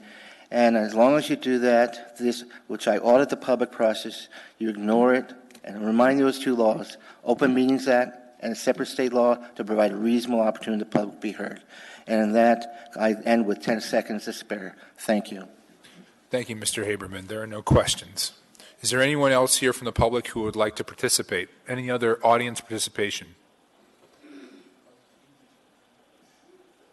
Okay, seeing none, I close that portion of the agenda. I'll note for the record that we did email Ms. Demboski the amendments, and that we have a quorum and can legally take action at this time, including amendments. Do we have the amendment ready to go? Yes. Oh, it's been distributed? Okay, so it's been moved and seconded. Any discussion on this amendment? Can we have copies provided for the public and for the respondent? They're up here? Okay, wonderful. Any discussion on this amendment? Okay. And this would waive the protest of the renewal of the retail license to the state. Okay. All right. Please vote on that amendment.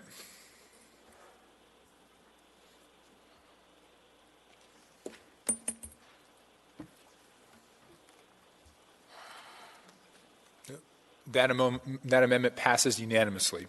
We now have before us the S1 version, main motion as amended for this retail license. Is there any further discussion?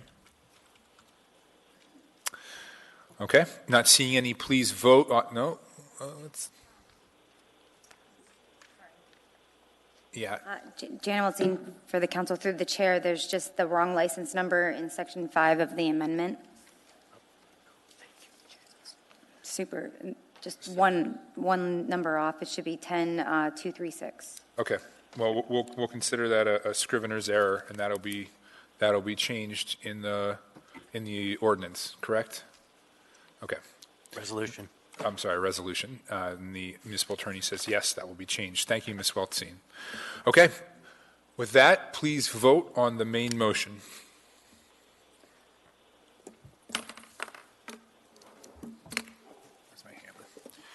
That passes unanimously. All right. I will now entertain a motion to adjourn. So moved. Like Whoa. Adjourned. Hold on. Comments. There's no assembly comments on this agenda. Yes, we'll give a moment of personal privilege to Mr. Weddleton. All right, thanks.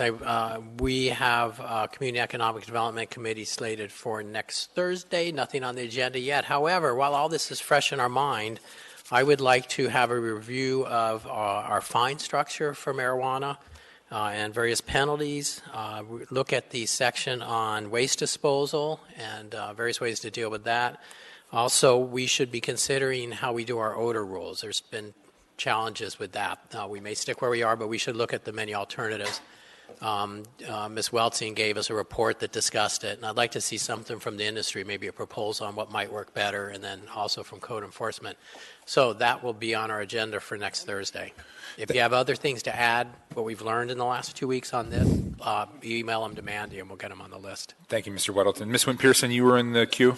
Yes, thank you, Mr. Chair. I just wanted to remind the Assembly that the code prohibition on ex parte contact remains in place until the deadline for reconsideration of the decisions on these 2 licenses issued tonight expires. That deadline is 15 days from the date of this decision, and so that does prohibit Assembly members from speaking with the licensee directly or members of the public or with members of the press until reconsideration on the that deadline for reconsideration of these decisions has passed. Don't forget the Assembly body has 24 hours to reconsider an action by the Assembly. It has to be moved and seconded. It has to be moved by the prevailing party if somebody wants to reconsider action. Okay. All right. That's interesting. Move to adjourn. Yeah. Moved. Second?